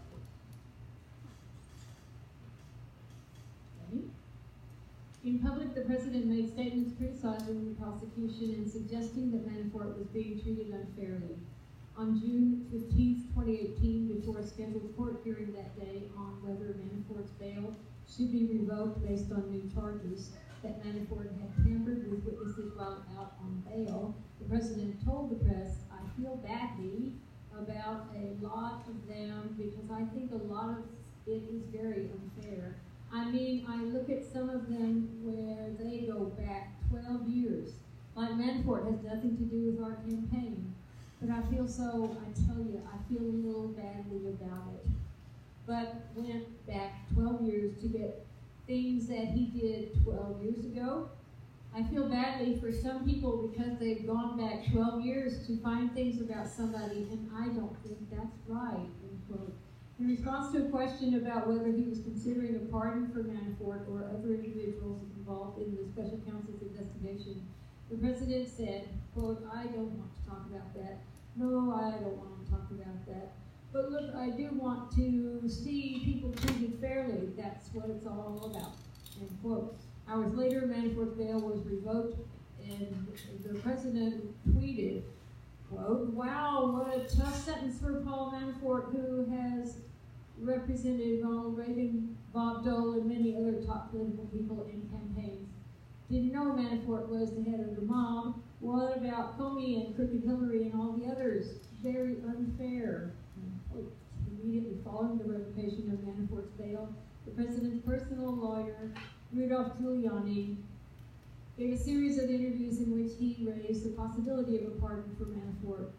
Giuliani told the New York Daily News that, quote, when the whole thing is over, things might get cleaned up with some presidential pardons, end quote. Giuliani also said in an interview that although the president should not pardon anyone while the special counsel's investigation was ongoing, quote, when the investigation is concluded, he's kind of on his own, right? And quote, in a CNN interview 2 years later, Giuliani said, I guess I should clarify this once and for all. The president had issued no pardons in this investigation. The president is not going to issue pardons in this investigation. When it's over, hey, he's the president of the United States. He retains his pardon power. Nobody is taking that away from him, end quote. Giuliani rejected the suggestion that his and the president's comments could signal to defendants that they should not cooperate in a criminal prosecution because a pardon might follow, saying the comments were certainly not intended that way. Giuliani said the comments only acknowledged that the individual involved in the investigation would not be, quote, excluded from a pardon if, in fact, the president and his advisors come to the conclusion that you have been treated unfairly. Quote, Giuliani observed that pardons were not unusual in political investigations, but said, that doesn't mean they're going to happen here. It doesn't mean that anybody should rely on it. The signal is nobody has been pardoned yet. On July 31st, 2018, Manafort's criminal trial began in the Eastern District of Virginia, generating substantial news coverage. The next day, the president tweeted, quote, this is a terrible situation, and Attorney General Jeff Sessions should stop this rigged witch hunt right now before it continues to stain our country any further. Bob Mueller is totally conflicted, and his 17 angry Democrats that are doing his dirty work are a disgrace to the USA, end quote. Minutes later, the president tweeted, can't keep up. Minutes later, the president tweeted, Paul Manafort worked for Ronald Reagan, Bob Dole, and many other highly prominent and respected political leaders. He worked for me for a very short time. Why didn't government tell me that he was under investigation? These old charges have nothing to do with collusion. A hoax, end quote. Later in the day, the president tweeted, quote, looking back on history, who was treated worse? Alphonse Capone, legendary mob boss, killer, and public enemy number one, or Paul Manafort, political operative and Reagan Dole darling, now serving solitary confinement, although convicted of nothing? Where is the Russian collusion? End quote. The president's tweets about the Manafort trial were widely covered by the press. When asked about the president's tweets, Sanders told the press, certainly the president's been, quote, certainly the president's been clear. He thinks Paul Manafort's been treated unfairly, end quote. On August 16, 2018, the Manafort case was submitted to the jury and deliberations began. At that time, Giuliani had recently suggested to reporters that the special counsel investigation needed to be, quote, done in the next 2 or 3 weeks, end quote. And media stories reported that a Manafort acquittal would add to criticism that the special counsel investigation was not worth the time and expense, whereas a conviction could show that ending the investigation would be premature. On July 17, 2018, as jury deliberations continued, the president commented on the trial from the South Lawn of the White House. In an impromptu exchange with reporters that lasted approximately 5 minutes, the president twice called the special counsel's investigation a, quote, rigged witch hunt, end quote. When asked about whether he would pardon Manafort if he was convicted, the president said, I don't talk about that now. I don't talk about that. The president then added, without being asked a further question, quote, I think the whole Manafort trial is very sad when you look at what's going on here. I think it's a very sad day for our country. He worked for me for a very short period of time, but you know what, he happens to be a very good person, and I think it's very sad what they have done to Paul Manafort, end quote. The president did not take further questions. In response to the president's statements, Manafort's attorney said, quote, Mr. Manafort really appreciates the support of President Trump. Sure. End quote. Sure he does. On August 21st, 2018, the jury found Manafort guilty on 8 felony counts. Also on August 21st, Michael Cohen pleaded guilty to 8 offenses, including a campaign finance violation that he said had occurred, quote, in coordination with and at the direction of a candidate for federal office, end quote. The president reacted to Manafort's convictions that day by telling reporters, quote, Paul Manafort's a good man, end quote, and it's a very sad thing that happened, end quote. The president described the special counsel's investigation as, quote, a witch hunt that ends in disgrace, end quote. The next day, the president tweeted, quote, I feel very badly for Paul Manafort and his wonderful family. Justice took a 12-year-old tax case, among other things, applied tremendous pressure on him, and unlike Michael Cohen, you refused to break. Make up stories in order to get a deal, such respect for a brave man, end quote. Asshole. In a Fox News interview on August 22nd, 2018, the president said, quote, Cohen makes a better deal when he uses me, like everybody else. And one of the reasons I respect Paul Manafort so much is he went through the trial. You know, they make up stories. People make up stories. This whole thing about flipping, they call it. I know all about flipping, quote. And the president said that flipping was, quote, not fair, end quote, almost ought to be outlawed, quote. That was a little too Kennedy, sorry. In response to a question about whether he was considering a pardon for Manafort, the president said, quote, I have great respect for what he's done in terms of what he's gone through. He worked for many, many people, many years. And I would say what he did, some of the charges they threw against him, every consultant, every lobbyist in Washington probably does, end quote. He's probably right there. Giuliani told journalists that the president, quote, really thinks that Manafort has been horribly treated, quote, end quote, and that he and the president had discussed the political fallout if the president pardoned Manafort. The next day, Giuliani told the Washington Post that the president had asked his lawyers for advice on the possibility of a pardon for Manafort and other aides and had been counseled against considering a pardon until the investigation concluded. On September 14, 2018, Manafort pleaded guilty to charges in the District of Columbia and signed a plea agreement that required him to cooperate with investigators. Giuliani was reported to have publicly said that Manafort remained in a joint defense agreement with the president following Manafort's guilty plea and agreement to cooperate, and that Manafort's attorneys regularly briefed the president's lawyers on the topics discussed and the information Manafort had provided in interviews with the special counsel's office. On November 26, 2018, the special counsel's office disclosed in a public court filing that Manafort had breached his plea agreement by lying on multiple subjects. The next day, Giuliani said that the president had been, quote, upset for weeks, and, quote, about what he considered to be, quote, the un-American horrible treatment of Manafort, end quote. In an interview on November 28, 2018, the president suggested that it was, quote, very brave that Manafort did not, quote, flip. If you told the truth, you go to jail. You know this flipping stuff is terrible. You flip and you lie, and you get, the prosecutors will tell you 99% of the time they can get people to flip. It's rare that they can't. But I had 3 people, Manafort, Corsi, and I don't know Corsi, but he refuses to say what they demanded. Manafort, Corsi, redacted. It's actually very brave. Footnote, Corsi is a reference to Jerome Corsi, who was involved in efforts to coordinate with WikiLeaks and Assange, and who stated publicly at that time that he had refused a plea offer. In response to a question about a potential pardon for Manafort, the president said, quote, it was never discussed, but I wouldn't take it off the table. Why would I take it off the table? 3, redacted. Also redacted.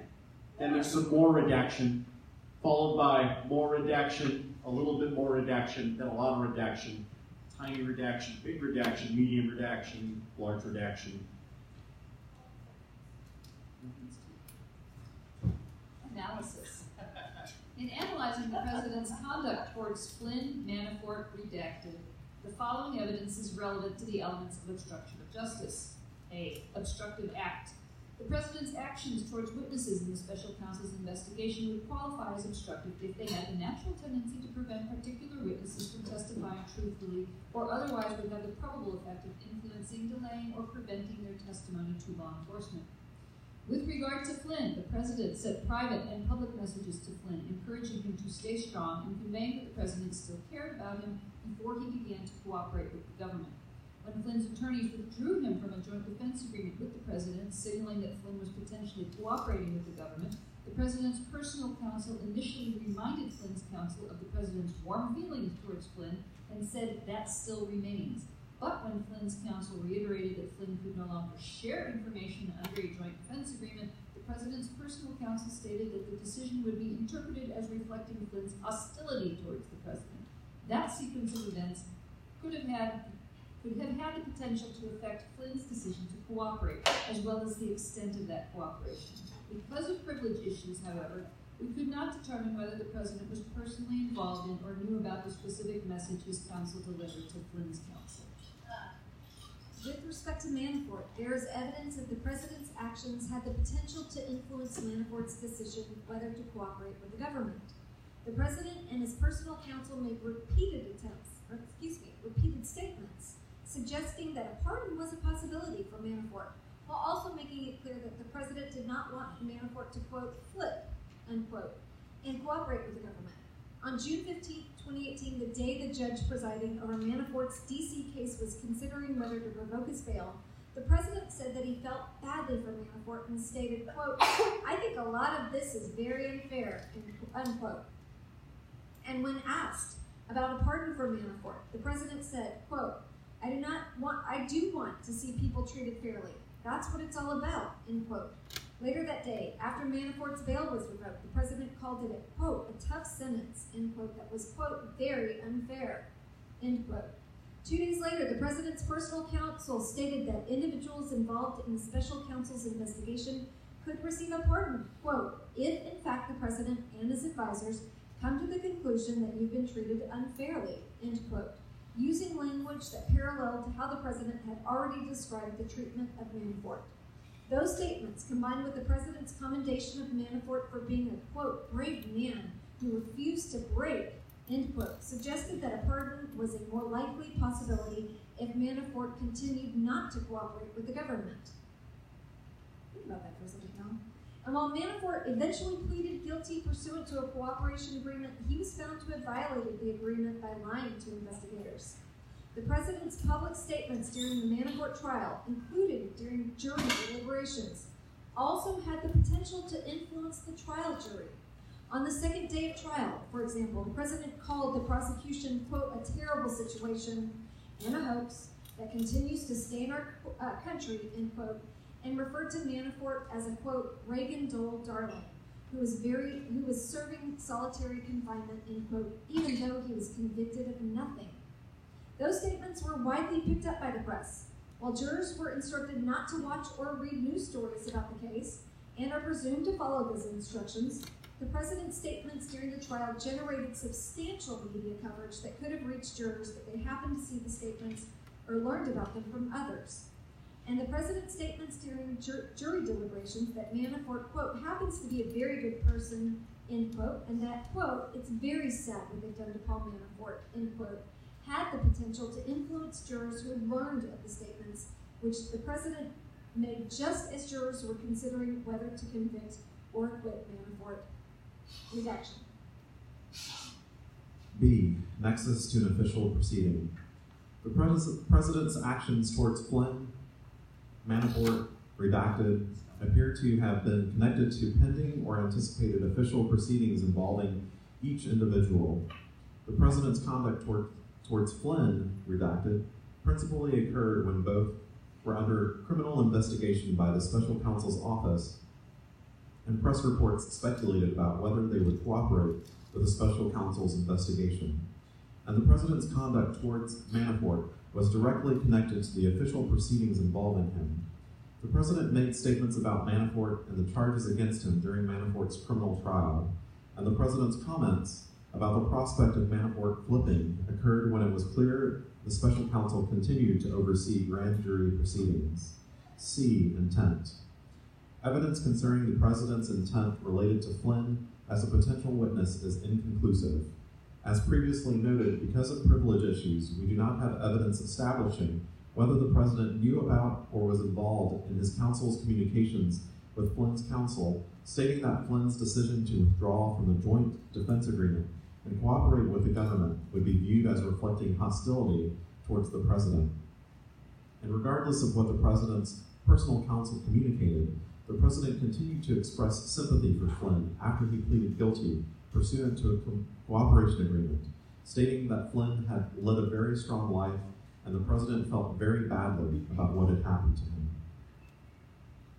I want to inject a personal here. This is the second time I've read, and the second time I've seen reading the final statement. I was wondering if that's because I read so well and have such pizzazz in my inflections. Bring it home. That would be 100% correct. Oh, Bring it home, Beth. Evidence concerning the president's conduct towards Manafort indicates that the president intended to encourage Manafort to not cooperate with the government. Before Manafort was convicted, the president repeatedly stated that Manafort had been treated unfairly. One day after Manafort was convicted on 8 felony charges and potentially faced a lengthy prison term, the president said that Manafort was a brave man for refusing to break and that flipping almost ought to be outlawed. At the same time, although the president had privately told aides he did not like Manafort, he publicly called Manafort, quote unquote, a good man, and he said he had a wonderful family. And when the president was asked whether he was considering a pardon for Manafort, the president did not respond directly and instead said he had, quote, great respect for what Manafort's done in terms of what he's gone through. The president added that some of the charges they threw against him, every consultant, every lobbyist in Washington probably does. In light of the president's counsel's previous statements that the investigations, quote, might get cleaned up with some presidential pardons, end quote, and that a pardon would be possible if the president, quote, comes to the conclusion that you have been treated unfairly, and, quote, the evidence supports the inference that the president intended Manafort to believe he could receive a pardon, which would make cooperation with the government as a means of obtaining a lesser sentence unnecessary. We also examined the evidence of the president's intent in making public statements about Manafort at the beginning of his trial and when the jury was deliberating. Some evidence supports a conclusion that the president intended, at least in part, to influence the jury. The trial generated widespread publicity, and as the jury began to deliberate, commentators suggested that an acquittal would add to pressure to end the special counsel's investigation by publicly stating on the second day of deliberations that Manafort, quote, happens to be a very good person, and, quote, in that quote, it's very sad what they've done to Paul Manafort, and, quote, right after calling the special counsel investigation a rigged witch hunt, the president's statements could, if they reached jurors, have the natural tendency to engender sympathy for Manafort among jurors, and a fact finder could infer that the president intended that result. But there are alternative explanations for the president's comments, including that he genuinely felt sorry for Manafort, or that his goal was not to influence the jury, but to influence public opinion. The president's comments also could have been intended to continue sending a message to Manafort that a pardon was possible. As described above, the president made his comments about Manafort being a very good person immediately after declining to answer a question about whether he would pardon Manafort. Redaction. That's it, everybody. Thanks for being here. Thank you all 5, 6 of you for sticking around. We really appreciate it. I want to thank the Mueller Report for having us. Thank you so much. Y'all are the best. We appreciate it. Lisa from Indivisible, you all are producing this event. Thank you for having us. We're happy to help get this knowledge out there. And please put your hands together for George Shorn, Julie Oliver, Jason Rivero, Beth Backman, and Hank Schwimmer at Diamond. We've got one more of these left. And I think it's going to be the juiciest yet, though I haven't read it, but will next Sunday. I hope you join us for this last bit. Please bring anyone that you think might be. Sorry? It's going to be the part where he's totally No, it will not. Because it's No not. spoilers. Yeah. Spoiler alert, he's guilty, in my opinion.